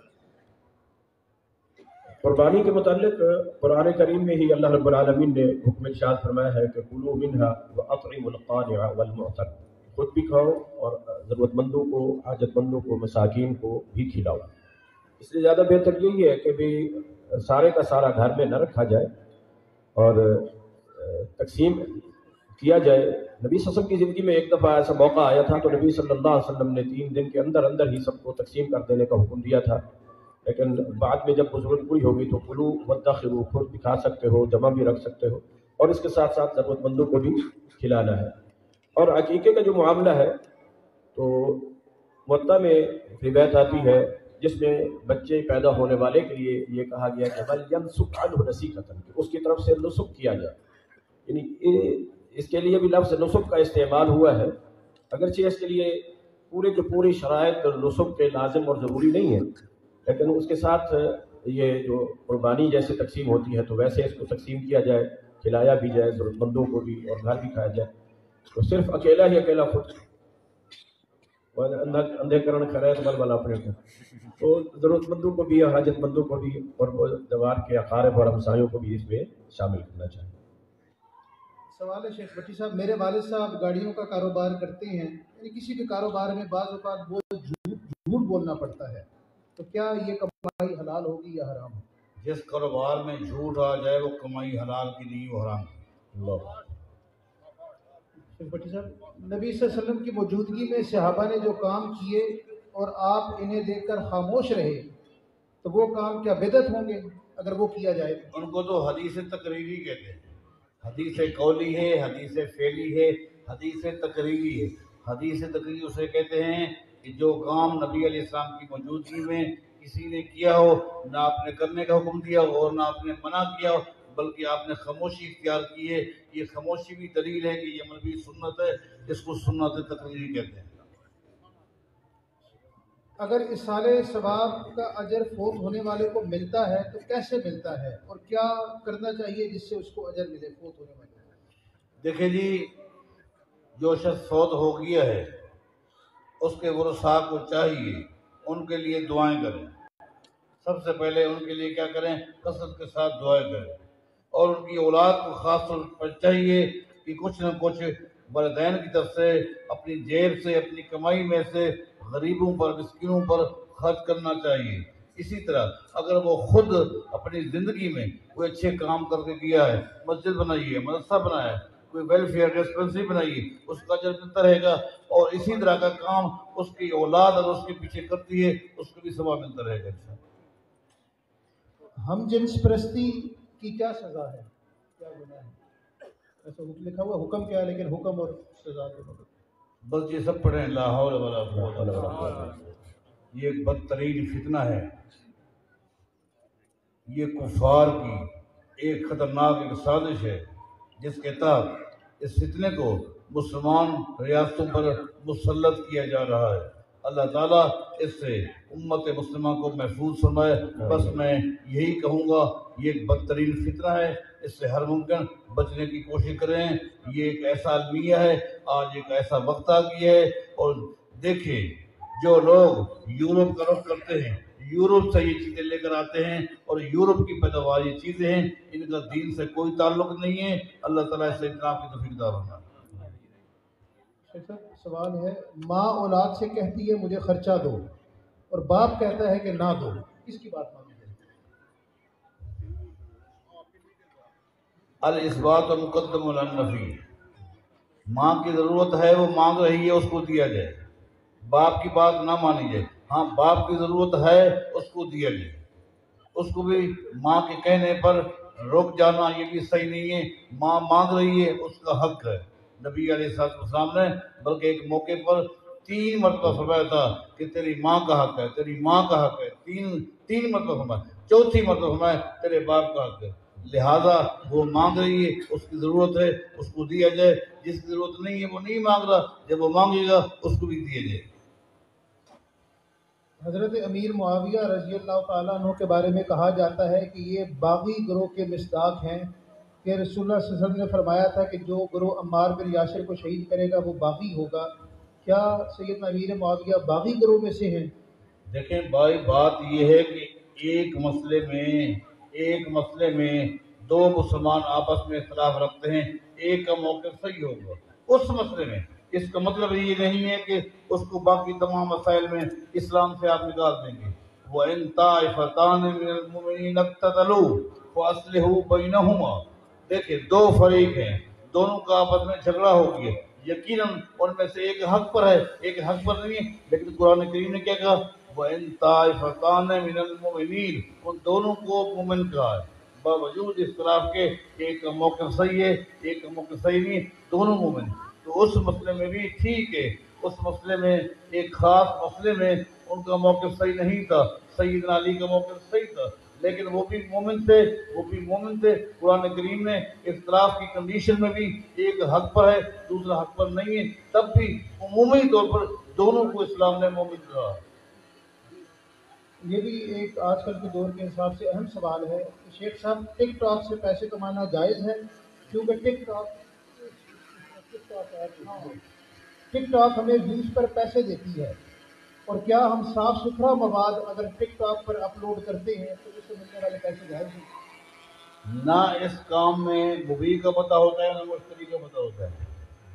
کاروبار کے لیے مشتری کا بھی پتہ ہو اور مبیح کا بھی پتہ ہو اور کس چیز کی بیع ہے اس کا بھی پتہ ہو، لیکن یہ چیز جو ہے یہ مبہم ہے، اس سے بچنا چاہیے۔ شیخ شاہین صاحب، حضرت عمر نے جب عورت کو مسجد میں جانے سے منع کیا تو پھر عورتیں مسجد میں کیوں جاتی ہیں، اور یہ کہاں سے ثابت ہے؟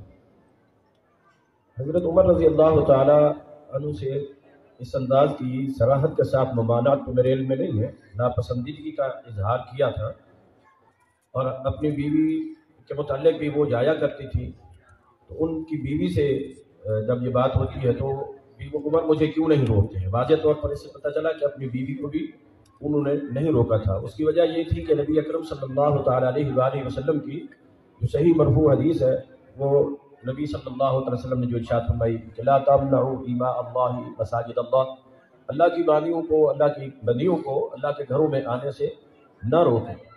تو یہی وجہ ہے کہ حضرت عمر رضی اللہ تعالیٰ عنہ نے اپنی بیوی کو منع نہیں کیا تھا، یہ کیونکہ رسول اللہ صلی اللہ علیہ وسلم کی حدیث موجود تھی، جس سے تو ایک ہمیں منہج بھی واضح ہوتا ہے۔ اور دوسری جو بات ہے کہ رسول اللہ صلی اللہ علیہ وسلم کا ایک اور فرمان ہے کہ النساء شقائق الرجال، کہ خواتین جو ہیں وہ مردوں کے ہی ہم حکم ہیں، جو احکام عمومی طور پر مردوں کے لیے ہیں وہی اللہ کے چند جن کی نصوص واضح آ چکی ہیں، قطعی آ چکی ہیں، باقی عمومی احکام میں اور تعلیمات میں، ہدایات میں وہ خواتین ساتھ شامل ہیں۔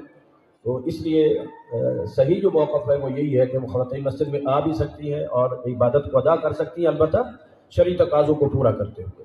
تو ناپسند جو کیا گیا ہے وہ اسی وجہ سے کہ جو خواتین دین اور شریعت کے تقاضوں کو پورا نہیں کر پا رہی ہیں۔ صاحب آپ اس میں کچھ کہنا چاہیں گے؟ سوال ہے، ایک شخص غریب ہے اور اس کی بچیاں نوجوان ہیں، کیا اس شخص کو عشر اور زکوٰۃ دیا جا سکتا ہے؟ بالکل ٹھیک ہے، جو بندہ غریب ہے، بچیاں جوان ہیں، اور یقیناً بچیوں کی شادیاں بغیر کچھ پیسے کے، کچھ خرچے کے نہیں ہو سکتی، لہذا اس کے ساتھ آپ عشر سے، زکوٰۃ سے آپ تعاون کر سکتے ہیں، اور تعاون ہونا چاہیے، کیونکہ نبی علیہ السلام کے پاس سعد نبی کی بیوی اپنی 2 بچیوں کو لے کر آئی تھی اور آ کر کہا تھا کہ ان کا چچا، ان کا والد شہید ہو گیا ہے احد کے میدان میں، ان کے چچا نے سب کچھ لے لیے، یہ بچیاں ہیں، ان کی شادیاں بھی ہونی ہیں، سارے کام ہونے، بغیر پیسوں کے کیسے ہوں گے؟ تو جب قرآن کریم نازل ہو گیا اور وراثت کے احکام نازل ہو گئے تو پھر نبی علیہ السلام نے ان کے چچا کو بلایا تھا اور فرمایا تھا 8واں حصہ ان کی ماں کو دے دو اور 2/3 ان کا ہے، باقی جو بچے وہ تیرا ہے۔ اس کا مطلب یہ ہے کہ خرچہ اگر نہیں ہے، بچیاں جوان ہیں، ان کے ساتھ تعاون ہونا چاہیے۔ سب سوال ہے، مسجد کی تعمیر اور انتظام میں زکوٰۃ کی رقم لگائی جا سکتی ہے؟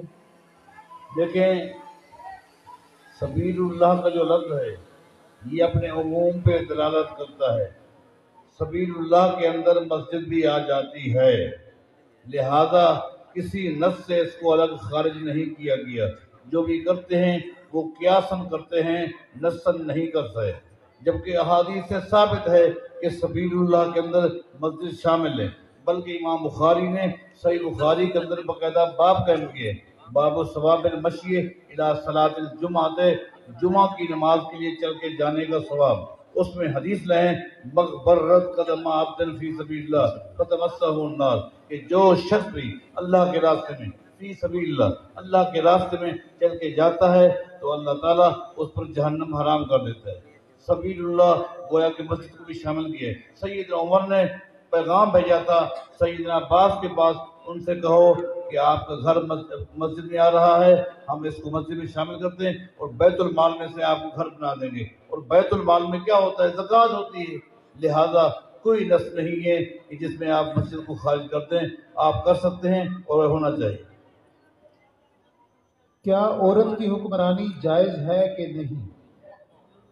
بھائی گزارش یہ ہے کہ ہمارے ملک میں جو الیکشن ہو رہے ہیں، یہ الیکشن کی در حقیقت یورپ کے طرز پر ہو رہے ہیں۔ ان کا تعلق، ان کے تانے بانے یورپ سے جا کے ملتے ہیں، اور ان کے تانے بانے نہ مکہ سے ملتے ہیں نہ مدینہ سے، اور یہ جس طرز کے الیکشن ہیں اس طرز میں سب جائز ہے۔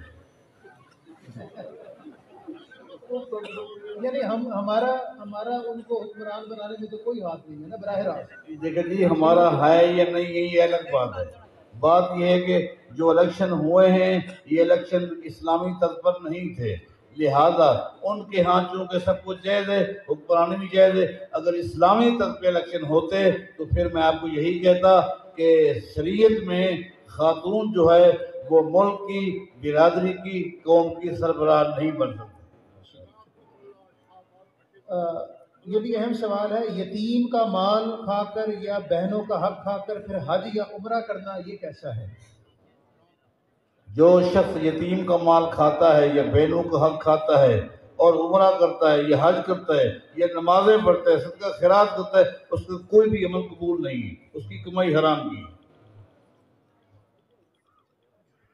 جو لوگ میت کا ایک بار جنازہ پڑھ لیں، کیا وہ لوگ دوبارہ اس میت کا جنازہ پڑھ سکتے ہیں؟ جی ہاں، دوبارہ بھی پڑھ سکتے ہیں، اس لیے کہ صحیح بخاری میں آتا ہے جس خاتون کا صحابہ نے جنازہ پڑھا تھا اور دفنا دیا تھا، نبی علیہ السلام نے ان سے فرمایا تھا کہ چلو مجھے قبر دکھلاؤ۔ وہ تو آئے تھے، وہ تو قبرستان تک آئے تھے، انہوں نے آئے اور آ کر دکھلایا، نبی علیہ السلام نے انہی کی صف بنائی اور آپ نے جنازہ دوبارہ پڑھایا۔ لہذا جو جنازہ پہلے پڑھ چکا ہو دوبارہ پڑھ سکتا ہے۔ میں نے ایک اہل حدیث عالم کی تقریر میں سنا تھا کہ حضرت علی کو کسی نے مشکل کشا کہا تو حضرت علی نے اس کو قتل کر دیا تھا۔ مہربانی کر کے یہ حوالہ بتا دیں ٹھیک ہے یا نہیں، اور یہ حوالہ کہاں پر ہے یہ بھی بتا دیں۔ یہ حوالہ اس سے پوچھیں جس نے بتائی یہ بات، میرے علم میں نہیں ہے۔ غالباً اس واقعے کی طرف اشارہ کر رہے ہیں نا جس میں بعض لوگوں نے حضرت علی رضی اللہ عنہ کو کہا، تو اپنے حضرت علی رضی اللہ عنہ کو شیخ فرما دیں اگر آپ کے علم میں کوئی بات ہے بتا دیں۔ نہیں، بس وہی بات ہے، اس کے علاوہ کوئی ایسی نص نہیں ہے کہ جس میں سیدنا علی کا ذکر ہو کہ آپ نے ان کو قتل کر دیا ہو، اس نقطے پر میرے علم میں نہیں ہے۔ شیخ شاہین صاحب، روزہ اذان سنتے ہی کھول دینا چاہیے کہ مکمل اذان سن کر جواب دے کر پھر کھولنا چاہیے؟ روزے کا کھولنے کا جو تعلق ہے نا، ہم لفظ کھولنا استعمال کرتے ہیں عرب میں اور حدیث میں یا شرعی نصوص میں، اس کو فطر کہتے ہیں، اور فطر کا تعلق اذان کے آنے یا نہ آنے، اس کے مکمل ہونے یا نہ ہونے سے نہیں ہے، اس کا تعلق غروب آفتاب سے ہے۔ سورج کے غروب ہوتے ہی اذان آئے یا نہ آئے، جب یہ یقین ہو جائے کہ سورج غروب ہو گیا ہے تو پھر فوراً روزے کو افطار کر دینا چاہیے، پھر افطاری میں تاخیر بھی نہیں کرنی چاہیے۔ بعض اوقات اذانیں لیٹ ہوتی ہیں، لوگ اس کا انتظار کرتے رہتے ہیں، جب یقینی طور پر سورج غروب ہو جائے کہ وہ جو ٹکیا ہے سورج کی وہ جب اوجھل ہو جائے اور زمین کی سطح سے نیچے تک پتہ ہے کہ چلی گئی ہے تو پھر روزہ افطار کر دینا چاہیے۔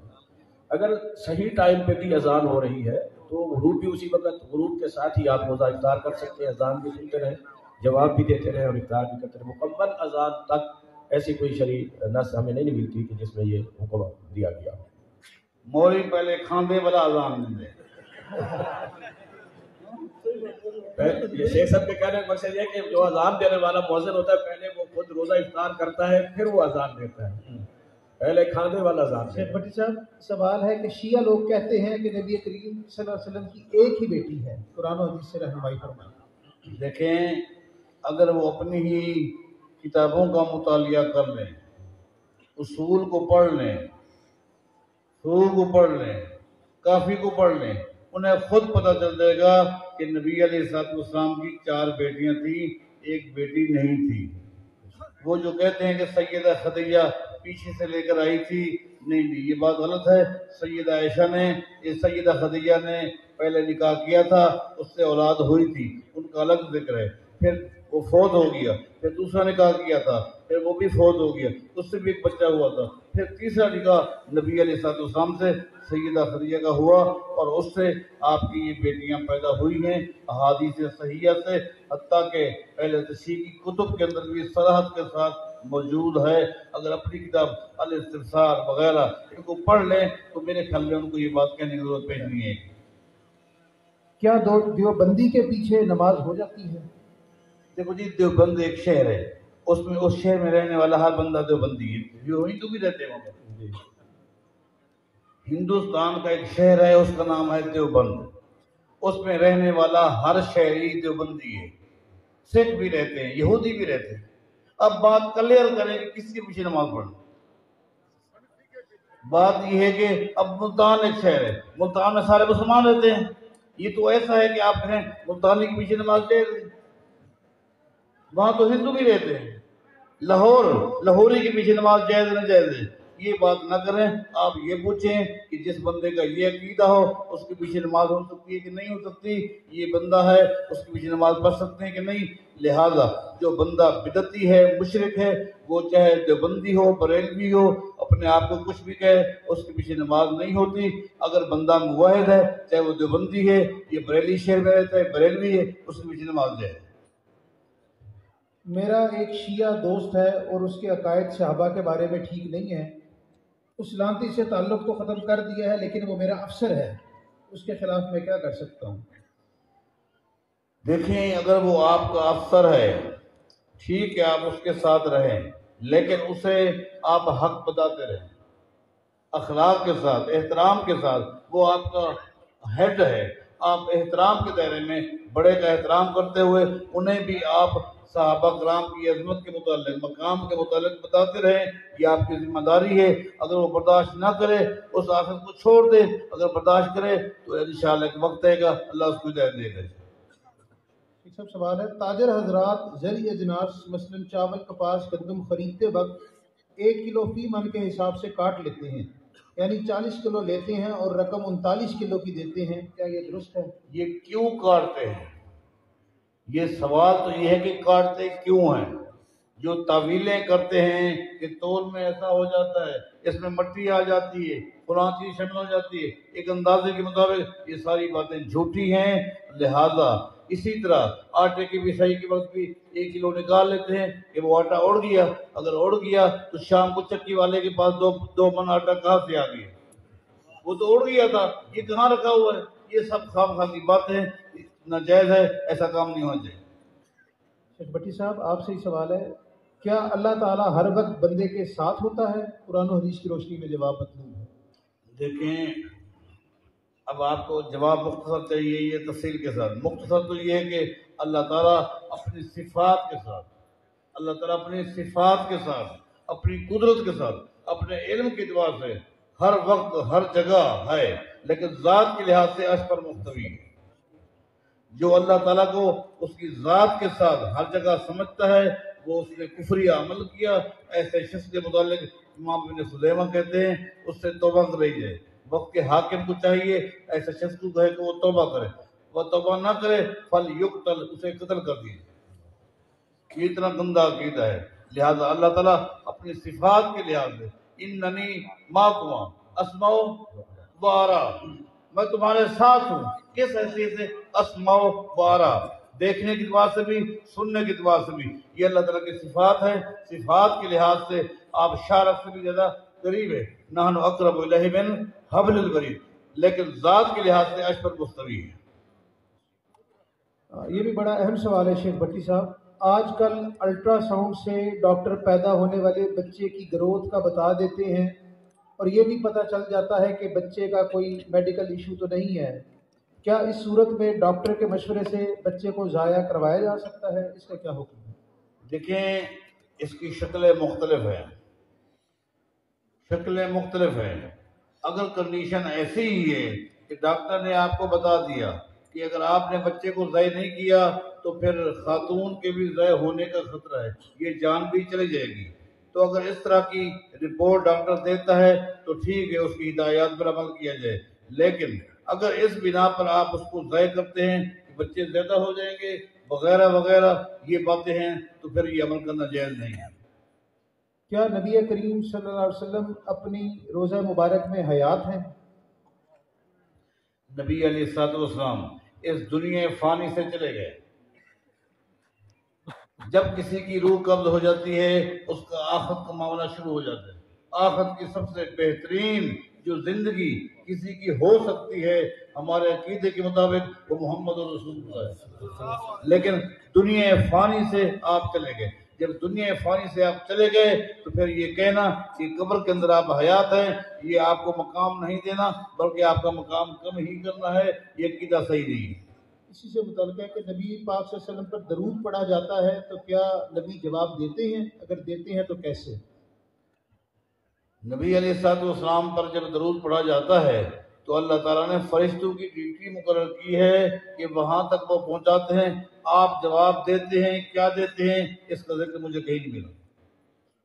ایک بندہ بیرون ملک رہتا ہے اور اس کی بیوی بچے پاکستان میں رہتے ہیں تو وہ صدقۃ الفطر کون سی کرنسی میں ادا کرے گا؟ جہاں پر وہ کماتا ہے اس سے یا جہاں پر اس کے بچے رہتے ہیں اس کرنسی میں؟ دیکھیں جی بات یہ کہ سربراہ جہاں ہے یہ ذمہ داری ہے سربراہ کی، اور سربراہ جہاں رہتا ہے وہی کے مطابق وہ دے گا اور وہ بہتری بھی یہی ہوگی اور انشاءاللہ بیت المال بھی مضبوط ہوگا انشاءاللہ۔ باغات میں پھلوں کا عشر کیسے نکالا جائے؟ بتا دیتے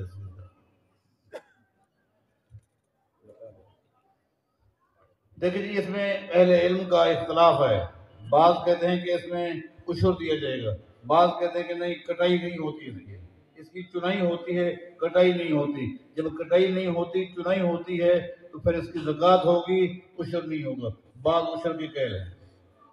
باغات پھل لگنے سے 2-4 سال کے لیے ٹھیکے پر دیے جاتے ہیں، کیا یہ جائز ہے؟ پھل لگنے سے پہلے 2-4 سال کے لیے ٹھیکے پر دیے جاتے ہیں، کیا یہ جائز ہے؟ دیکھو ایک ٹھیکہ جائز ہے ایک ناجائز ہے۔ جائز یہ ہے کہ آپ کہہ دیں کسی کو کہ ٹھیک ہے 4 سال تک میں پابند ہوں، جو بھی پھل لگے گا جو ریٹ ہوگا اس کے مطابق جتنا وزن بنے گا میں آپ کو وزن دوں گا۔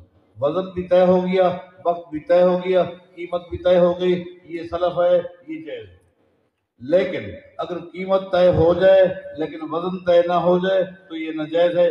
کوئی پتہ نہیں پھل ہوگا یا نہیں ہوگا، یہ شرعاً ناجائز ہے۔ شاہین صاحب اگر نماز میں محمد کا نام آ جائے تو صلی اللہ علیہ وسلم پڑھا جائے گا یا نہیں؟ نماز کی حالت کے اندر نبی اکرم صلی اللہ علیہ وآلہ وسلم نے بذات خود ہمیں بھی درود پڑھنے کا حکم دیا ہے اور نبی صلی اللہ علیہ وسلم بذات خود بھی پڑھا کرتے تھے، اور اس کے اندر بھی لفظ محمد جو ہے آتا ہے درود میں۔ تو الگ سے جہاں یہ حدیث موجود ہیں الگ سے پھر صلی اللہ علیہ وسلم کہنے کا نماز کی حالت میں ذکر نہیں ملتا ہے۔ اسی طرح قرآن مجید کی آیت جب ہم تلاوت کریں گے جس میں نبی صلی اللہ علیہ وسلم کا نام آ جائے تو قرات وہ اسی آیت جو قرآن کی آیت ہے اسی کی ہی ہوگی جو مطلوب ہے، اور اس موقع کے اوپر بھی جو ہے خصوصیت کے ساتھ لفظ صلی اللہ علیہ وسلم یا درود کا ایسا اہتمام جو ہے وہ ثابت میرے علم میں نہیں ہے۔ جب میں آ رہا تھا تو ایک عام سا سوال ساتھیوں نے کیا تو انہوں نے کہا کہ اس کا آپ جواب ضرور دیں گے۔ وہ سوال ایک عام سا ہے کہ ہمیں علماء کرام سے شکایت ہے کہ وہ یہاں آتے ہیں لیکن ہم نے ان کو جماعت کے ساتھ نماز پڑھتے ہوئے نہیں دیکھا۔ تو میں چاہتا ہوں کہ اس کا جواب دے دوں، اگرچہ اس ترتیب سے ہٹ کر ہے لیکن یہ بھی جواب ضروری ہے۔ بات یہ ہے کہ علماء کرام عام طور پر جو آ رہے ہیں نا وہ مسافر ہوتے ہیں، اور مسافر جو ہے وہ جمع کر سکتا ہے، جمع تقدیم بھی کر سکتا ہے، جمع تاخیر بھی کر سکتا ہے، یعنی ظہر کی نماز کے ساتھ عصر پڑھ سکتا ہے یا عصر کی نماز کے ساتھ ظہر کی نماز بھی ملا کے پڑھ سکتا ہے۔ لہذا جب اس نے جمع کر لی تو لا محالہ آپ نے اس کو دیکھا وہ عصر کی نماز میں نہیں تھا، آپ نے اس کو دیکھا وہ مغرب کی نماز میں نہیں تھا، جبکہ اس نے عشاء کے ساتھ نماز پڑھنی ہے۔ ایسی بات بالکل نہیں ہے، اچھا گمان رکھیں، لیکن چونکہ جمع تقدیم اور جمع تاخیر یہ احادیث سے ثابت ہے۔ جو لوگ اس جمع کو نہیں مانتے ان کے پاس کوئی دلیل نہیں، بلکہ دونوں عمل نبی علیہ الصلوۃ والسلام سے ثابت ہیں۔ آپ نے عرفات کے میدان میں ظہر کی نماز کے وقت عصر کی نماز پڑھائی ہے، یہ جمع تقدیم ہے۔ مزدلفہ میں آپ نے مغرب کی نماز عشاء کی نماز کے وقت پڑھائی ہے، یہ جمع تاخیر ہے۔ تو لہذا جمع تقدیم جمع تاخیر احادیث صحیحہ سے ثابت ہے۔ جو لوگ بعد سے آتے ہیں وہ نمازیں جمع کر لیتے ہیں، لہٰذا جب جمع کر لیتے ہیں تو پھر آپ کو یقیناً وہ آپ کو دفتر میں، آفس میں، کمرے میں یا کسی جگہ نظر آتے ہیں تو آپ ان کے بارے میں اچھا گمان رکھا کریں۔ بلکہ شیخ اگر اسی سے متعلق میں سوال پوچھوں کہ بغیر کسی دلیل کے کسی کے بارے میں گمان قائم کر لینا، رائے قائم کر لینا، اور وہ جو بدگمانی ہے وہ کیسی ہے؟ اس کے بارے میں دیکھیں کسی کے بارے بغیر تحقیق کے بدگمانی پیدا کر لینا یہ بہت بڑا جھوٹ ہے، یہ بہت بڑا جھوٹ ہے، اس سے احتراز اور اجتناب کرنا چاہیے۔ صرف سوال ہے، کچھ سال پہلے حج کیا، منی کا وقوف نہیں کر سکے، کیا اس پر دم واجب ہو گیا؟ اگر دم کی فرصت نہ ہو تو کیا کرنا چاہیے؟ وضاحت فرما دیں۔ دیکھیں بات یہ ہے کہ اگر اس نے کہاں وقوف نہیں کیا، منی پر مینا کے اندر اگر اس نے وقوف نہیں کیا، آخر میں تو اختیار ہے، آخر میں اس نے اختیار سے فائدہ اٹھا لیا، ایک دن پہلے یا ایک دن آخر تک چلتا رہا، وہ تو اختیار ہے، لیکن اس نے مطلقاً اگر مینا میں وقوف نہیں کیا تو یقیناً اس کو دم دینا پڑے گا، لہٰذا دم بھی وہی دینا پڑے گا، مکہ میں ہی دینا پڑے گا، لہٰذا یہیں سے پیسے بھیجیے گا، اس کو پتہ چلے گا کہ بغیر تحقیق کے آئندہ کس طرح کروں گا۔ اہل حدیث کہتے ہیں کہ جادو ہو جاتا ہے اور کہتے ہیں کہ اللہ ہی سب کچھ کرتا ہے، وضاحت فرما دیں۔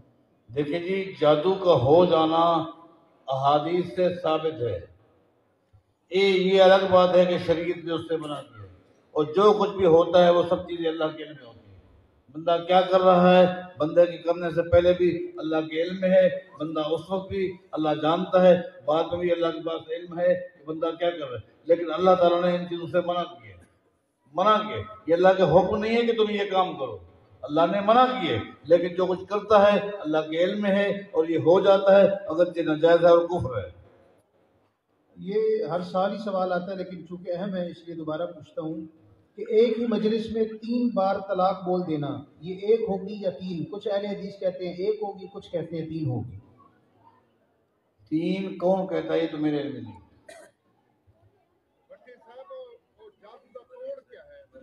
جب جی دیکھیں میں اب تو سمجھتا چپ کر بیٹھو بھی لات میں اب تو سمجھدار چپ کر بیٹھو آ کے نہیں ہاں ہوں سمجھ میں تو کیا کو جان تیرا نام کیوں کی دلی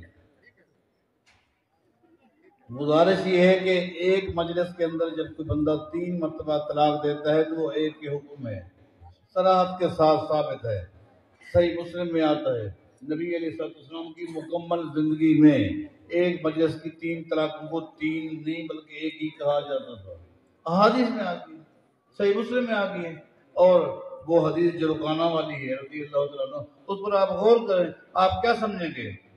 جو کہ نبی علیہ السلام کے پاس آیا پریشان تھا، کیا ہو گیا؟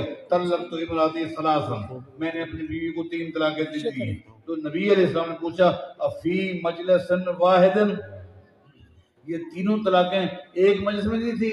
قال نعم، جی ہاں، فرمایا راجعھا ان شئت، رجوع کرنا چاہتا ہے تو کر سکتا ہے، فراجعھا، حدیث کے الفاظ ہیں اس نے رجوع کر لیا تھا، اگر 3 ہو گئی اللہ کے نبی نے رجوع کیا، آپ اس کو کیا کہیں گے؟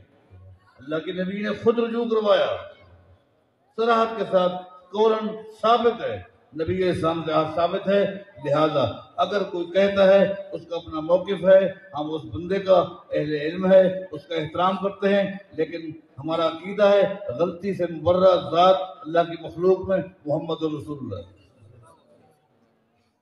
اور یہی تو اہل حدیث کا تمہ امتیاز ہے کہ ہم سب کا احترام کرتے ہیں، سب کا احترام کرتے ہیں، سب کو واجب الاحترام سمجھتے ہیں، لیکن واجب الاتباع صرف محمد رسول اللہ، لہذا کسی سے بھی غلطی ہو سکتی ہے، میں سمجھتا ہوں اس مسئلے میں موصوف سے غلطی ہو گئی ہے، وہ دنیا سے چلے گئے ہیں، اللہ تعالیٰ ان کو معاف فرما دے، وہ جماعت کے ایک جید عالم دین تھے، لیکن اس موقع میں میں سمجھتا ہوں ان سے غلطی ہو گئی ہے، واضح حدیث میں آ گیا ہے ایک مجلس کی 3 طلاقیں ایک کے حکم میں ہیں۔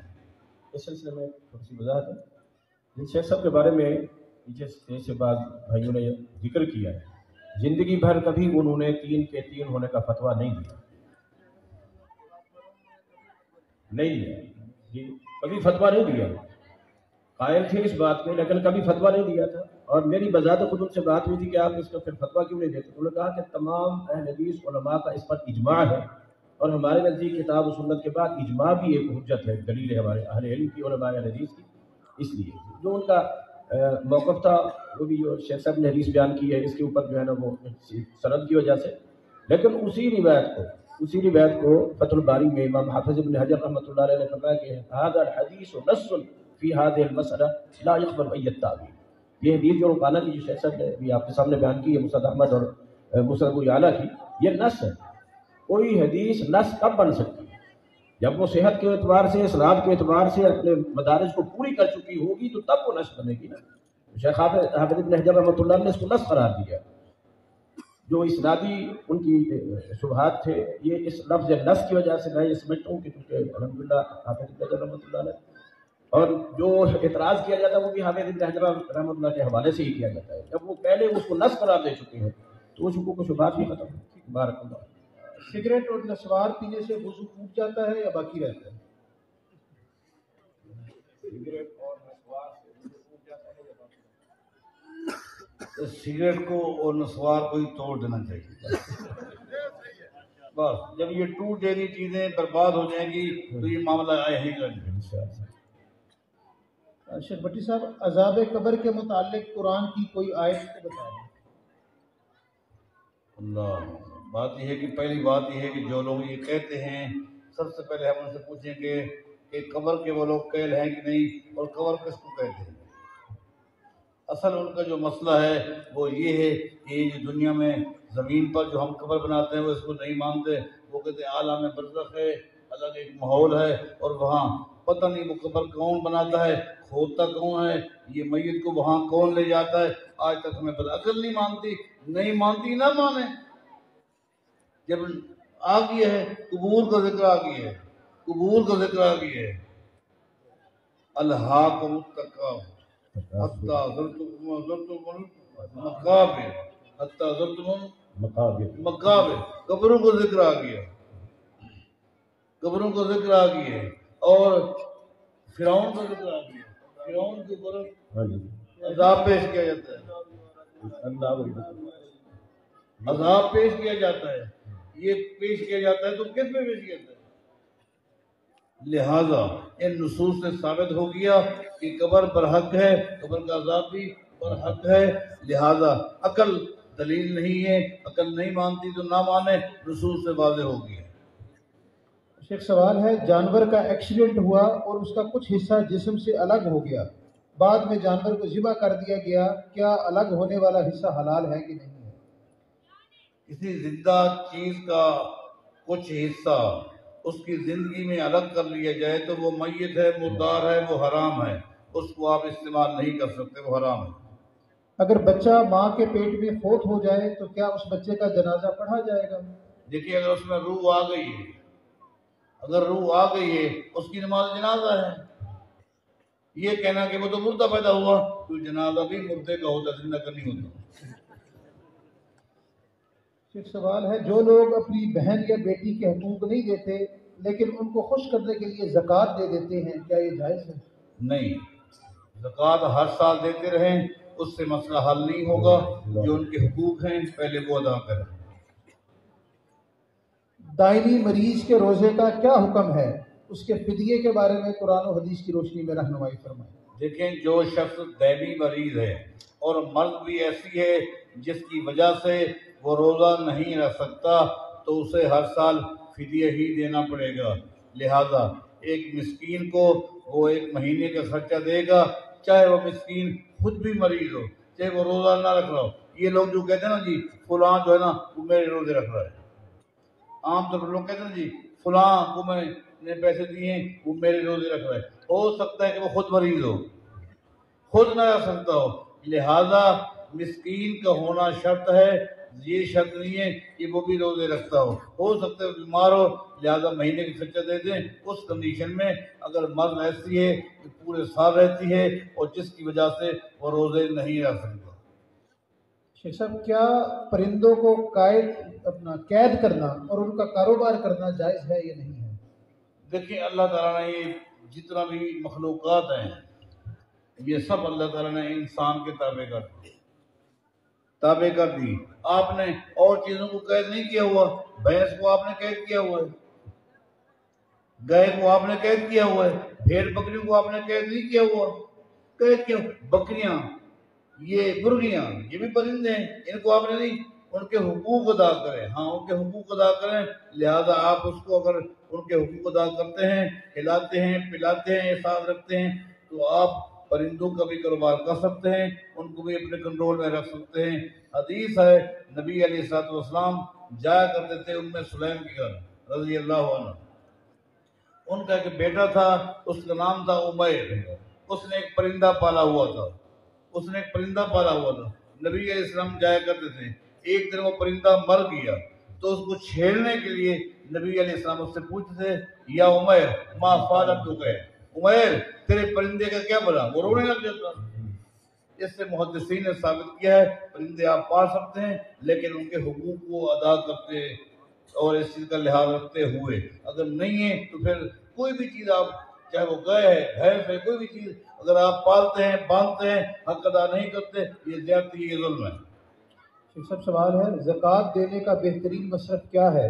کیا مدارس وغیرہ کو دینا بہتر ہے یا کسی غریب کی, بیوہ کی امداد کرنا بہتر ہے؟ دیکھیں, زکوٰۃ دینے والا یہ دیکھے کہ میرے معاشرے میں اس وقت میرے پیسوں کی ضرورت زیادہ کس کو ہے. اگر مدرسہ ہے اور خوب اس کے پاس مال موجود ہے, جبکہ اس کے پڑوس میں غریب رہتا ہے, مسکین رہتا ہے, اس کا زیادہ حق ہے. کوئی بیمار ہے, اس کا زیادہ حق ہے. لیکن اگر ادارہ ہے اور مستحق ہے, چلانے والے لوگ بہت ہی کمزور ہیں, مسائل, آپ یہ دیکھیں کہ جو مصارف قرآن کریم نے بیان کی ہیں, اس وقت میری نظر میں سب سے زیادہ مستحق کون ہے. اس سے بہتر ہوگا اگر آپ ادارے کی کسی جماعت کے فنڈ میں ڈال دیں گے اور معاملہ ان پہ چھوڑ دیں گے, آپ کے لیے آسانی ہو جائے گی انشاءاللہ. بہتری اس میں ہے. شیخ شاہین صاحب, مسجد کی دکان ہے اور ہمارے امام صاحب بہت غریب ہیں, تو کیا اس کا کرایہ امام کو دے سکتے ہیں؟ اگر انتظامیہ کرایہ خود وصول کر کے ان کا جو امامت وغیرہ یا ان کے جو وقت کے تعین کے لیے ان کا جو اجرت یا ان کا جو مشاہرہ مقرر کیا گیا ہے, یہ زیادہ بہتر یہی ہے کہ انتظامیہ اپنے ہاتھوں سے استعمال, جیسے ابھی شیخ صاحب بتا رہے تھے کہ اگر ہم ایک سسٹم بنا کر اس کے تحت دیں, وہی ضروریات کے جو ہے نا دیکھ کر کہ کس کو زیادہ ضرورت ہے, تو امام صاحب براہ راست اس کا دکاندار کے ساتھ ایسا لینا دینا جو ہے وہ اس کی شان کے بھی خلاف ہے. انتظامیہ بذات خود وصول کر کے ان کو, یا انتظامیہ طے کر دیتی ہے اس بات کو کہ ہمارے پاس ہوں یا نہ ہوں, آپ جو ہے نا یہ دکاندار سے اتنے پیسے لے لیا کریں, یا دکاندار کو بھی پابند کر دیتے ہیں کہ کوئی انتظامیہ کا بندہ کبھی ہوتا ہے نہیں ہوتا, تو یہ بھائی جادو کے ہر وقت موجود رہتا ہے, آپ کی کوئی ضرورت کی چیز ہے یا یہ اس میں سے آپ ان سے لے سکتے ہیں, تو پھر یہ جائے. شیخ بھٹی صاحب سوال ہے, زیر ناف بال کہاں سے کاٹنا شروع کریں گے؟ ناف کے نیچے سے یا ہڈی کے نیچے سے یا ہڈی سے؟ دیکھیں جی, آپ نے خود کہہ دیا زیر ناف. جب آپ نے کہہ دیا تو وہ زیر ناف ہی ہے. ناف کے نیچے جو سلسلہ شروع ہوتا ہے, اور یہ قدرتی چیز ہے کہ جن بالوں کو کاٹنے کا شریعت نے حکم دیا ہے وہ الگ آپ کو نظر آ جائیں گے. کچھ دنوں کے بعد آپ کو خود احساس ہو جائے گا کہ یہ جگہ جو ہے نا یہ بالوں کے ساتھ اوپر اٹھ رہی ہے اور باقی جگہ پر نہیں ہے, بس اس جگہ کو صاف کر لینا چاہیے. سوال ہے, کیا رفع الیدین کے بغیر نماز درست ہوگی؟ دیکھیں, بات یہ ہے کہ شریعت نے ہمیں حکم دیا ہے کہ ہر کام سنت کے مطابق کریں. قبول کرنا نہ کرنا اللہ کا کام ہے, کرنا یا نہ کرنا یہ اللہ کا کام ہے. ہمارا کام کیا ہے کہ ہم کام سنت کے مطابق کریں. لہذا جو بندہ نماز پڑھتا ہے رفع الیدین نہیں کرتا, جو سمجھ لے اس نے سنت کے مطابق نماز نہیں پڑھی.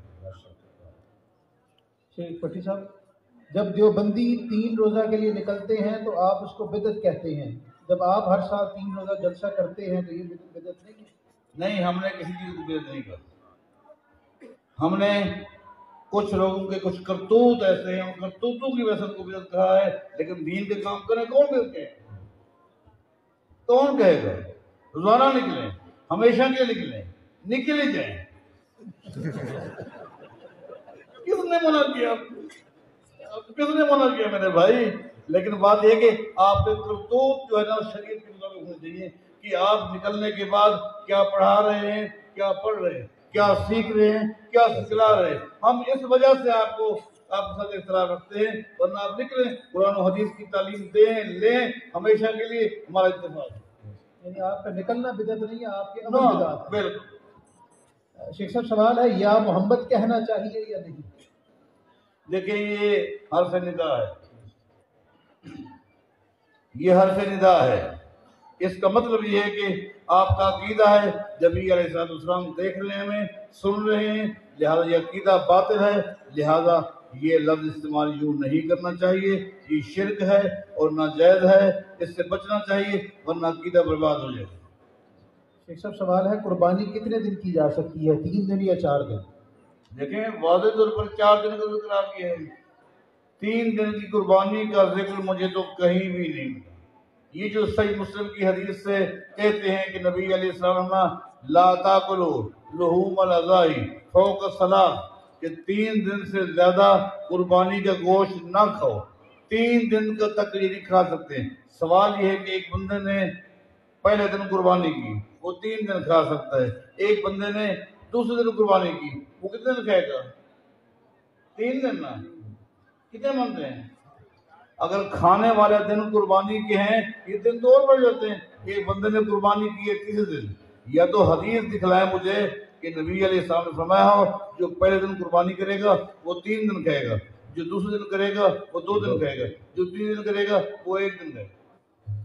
اگر نہیں ہے تو پھر آپ سن لیں، نبی علیہ السلام کا فرمان ہے کہ جو ایام التشریق ہے، ایام التشریق جو ہیں ایام الذبح ہے، ایام التشریق یہ 4 دن ہیں، 4 ایام التشریق 3 ہیں اور چوتھا یوم النحر ہے۔ 10 دن، 10واں دن جو ہے ذی الحج کا 10واں دن یہ ہے یوم النحر۔ اس کے بعد جو 3 دن ہیں ایام التشریق ہیں، اس قربانی کے دن کو ایام التشریق کو ملاتے ہیں۔ یہ 4 دن قربانی کے ہیں اور 3 دن کی کوئی ایک بھی حدیث نہیں ہے۔ آخری 3-4 سوالات۔ ایک بندے کا کاروبار ہی سود کا ہے یا رشوت کا ہے، سال بعد وہ لوگوں کی افطاری کرواتا ہے، کیا اس کو ثواب ملے گا اور اس افطاری میں شریک ہونا چاہیے یا نہیں؟ اس کے لیے بس دعا ہی کریں اللہ سے مجاہد ہے، وہ افطار نہ کروائے، کچھ بھی نہ کرے، البتہ اپنے اس کام سے توبہ کرے۔ اگر خواب میں نبی کریم کی زیارت ہو جائے تو کیا اس بندے کی کوئی فضیلت ہے؟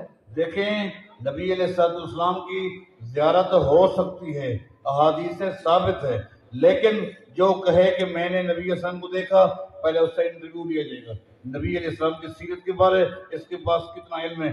کیوں کہ خواب میں شیطان آ کر کہہ سکتا ہے کہ میں رسول ہوں، اللہ کی نبی کی شکل میں وہ نہیں آ سکتا، لیکن وہ آ کر یہ کہہ سکتا ہے کہ میں نبی ہوں، لہذا کیا دیکھنے والا کون ہے، وہ کیا علم رکھتا ہے، اس سے انٹرویو لیا جائے گا۔ شیخ صاحب سوال ہے، شرعی پردے کی وضاحت فرما دیں، کیا شادی بیاہ کے موقع پر کچھ اجازت ہے؟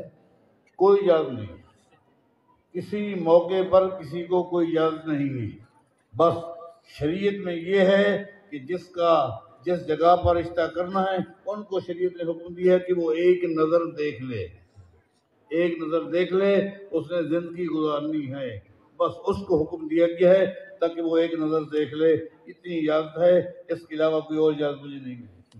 شیخ بھٹی صاحب آپ سے سوال ہے کہ ایک جگہ سے مسجد شہید کر کے دوسری جگہ پر تعمیر کر سکتے ہیں یا جس جگہ پر شہید کی گئی ہے اسی جگہ پر بنانا ضروری ہے؟ دیکھیں اگر کسی جگہ پر مسجد بنی ہے اور وہاں سے لوگ اٹھ کر چلے گئے، آبادی ختم ہو گئی ہے، کسی اور جگہ چلے گئے ہیں، لہذا یہ کہنا اس مسجد کو یا تو وہاں رہنے دو، وہی آ کر نماز پڑھو، یا یہ کہنا کہ اس کی اتنی مٹی نکالی جائے، یہ سب غلط ہے۔ لہذا وہ مسجد کی جگہ تھی، اگر کسی اور جگہ آبادی منتقل ہو گئی ہے وہاں مسجد بنائی جا سکتی ہے اور یہاں اس کے پیسے وہاں لگائے جا سکتے ہیں، اس کو ختم کیا جا سکتا ہے۔ کچھ لوگ قرآن مجید کو مانتے اور ہیں، بلکہ مجھے یاد آ گیا سیدنا عمر نے جب ان کو بتایا گیا کہ کوفہ کی فلاں جگہ پر ہم نے مسجد بنائی تھی، لیکن اب معاملہ یہ ہے کہ وہاں آبادی ختم ہو گئی ہے، وہاں منڈی کے پاس آبادی بڑھ گئی ہے، تو سید عمر نے فرمایا ٹھیک ہے یہ مسجد وہاں لے چلو، تو مسجد وہاں لے گئے اور وہاں مسجد بنائی، اور یہاں جو ہے نا آفس بنا دیا گیا اور منڈی کے کچھ کام شروع ہو گئے تھے. صحیح ہے. کچھ لوگ قرآن مجید کو مانتے ہیں اور احادیث کے بارے میں وہ کہتے ہیں کہ یہ من گھڑت روایات ہیں، اس بارے میں وضاحت کر دیں. جو حدیث کو نہیں مانتا وہ قرآن کو بھی نہیں مانتا، وہ منکر قرآن ہے. میں اس سے پوچھتا ہوں کہ اس نے قرآن کریم کو کیسے مانا؟ کس نے بتایا کہ یہ قرآن ہے؟ کس نے بتایا؟ جب تک نبی علیہ الصلوۃ والسلام کی حدیث پر ایمان نہیں لاؤ گے اس وقت تک قرآن پر ایمان لا ہی نہیں. نبی علیہ السلام میں جبریل آیا، اللہ کے نبی نے بتایا کہ یہ وہی لے کر آئے، یہ آیت نازل ہوئی، یہ سورۃ نازل ہوئی. گویا احادیث کو کے ذریعے ہم نے قرآن کو مانا ہے. قرآن کو جو مانتا ہے اور حدیث کو نہیں مانتا وہ قرآن کا بھی منکر ہے. یہ بھی ایک اہم سوال ہے. اگر ایک والد کے 5 بیٹے ہیں اور اس نے سب کی شادی کر دی اور خود ایک بیٹے کے ساتھ رہتا ہے اور جو چیز وہ بیچتا ہے یا جو اس کی آمدن ہے وہ اسی بیٹے کو دیتا ہے جس کے وہ ساتھ رہتا ہے، باقیوں کو نہیں دیتا، اس بارے میں کیا؟ دیکھیں، جس بیٹے کے پاس وہ رہتا ہے اس بیٹے کو اللہ جزائے خیر دے، وہ خدمت کر رہا ہے، اس کو ثواب ملے گا، اس کو ثواب ملے گا. لیکن اس ثواب کے عوض اگر باپ کی کمائی لیتا ہے تو اس کی زیادتی ہے. باپ کی کمائی کے مستحق سب اولاد ہے. جب وہ دنیا سے چلا جائے گا سب میں تقسیم ہوگا. جو وہ اجر کما رہا ہے وہ الگ ہے، ثواب لیتا ہے، لیکن باپ کی کمائی کو اپنی کمائی سمجھتا ہے، یہ زیادتی ہے. اور باپ اگر اپنی خوشی سے اس بیٹے کو کچھ دیتا ہے، دیکھیں جو جس کے پاس رہتا ہے یقیناً اس کے ساتھ اس کی خاص ہمدردیاں تو ہوتی ہیں، وہ ایک الگ چیز ہے. لیکن جو پراپرٹی ہے، وراثت ہے، اس میں سارے بیٹے شامل ہیں، ایک شامل نہیں. بہت بہت شکریہ. سبحانک اللہم وبحمدک، لا الہ الا انت، استغفرک.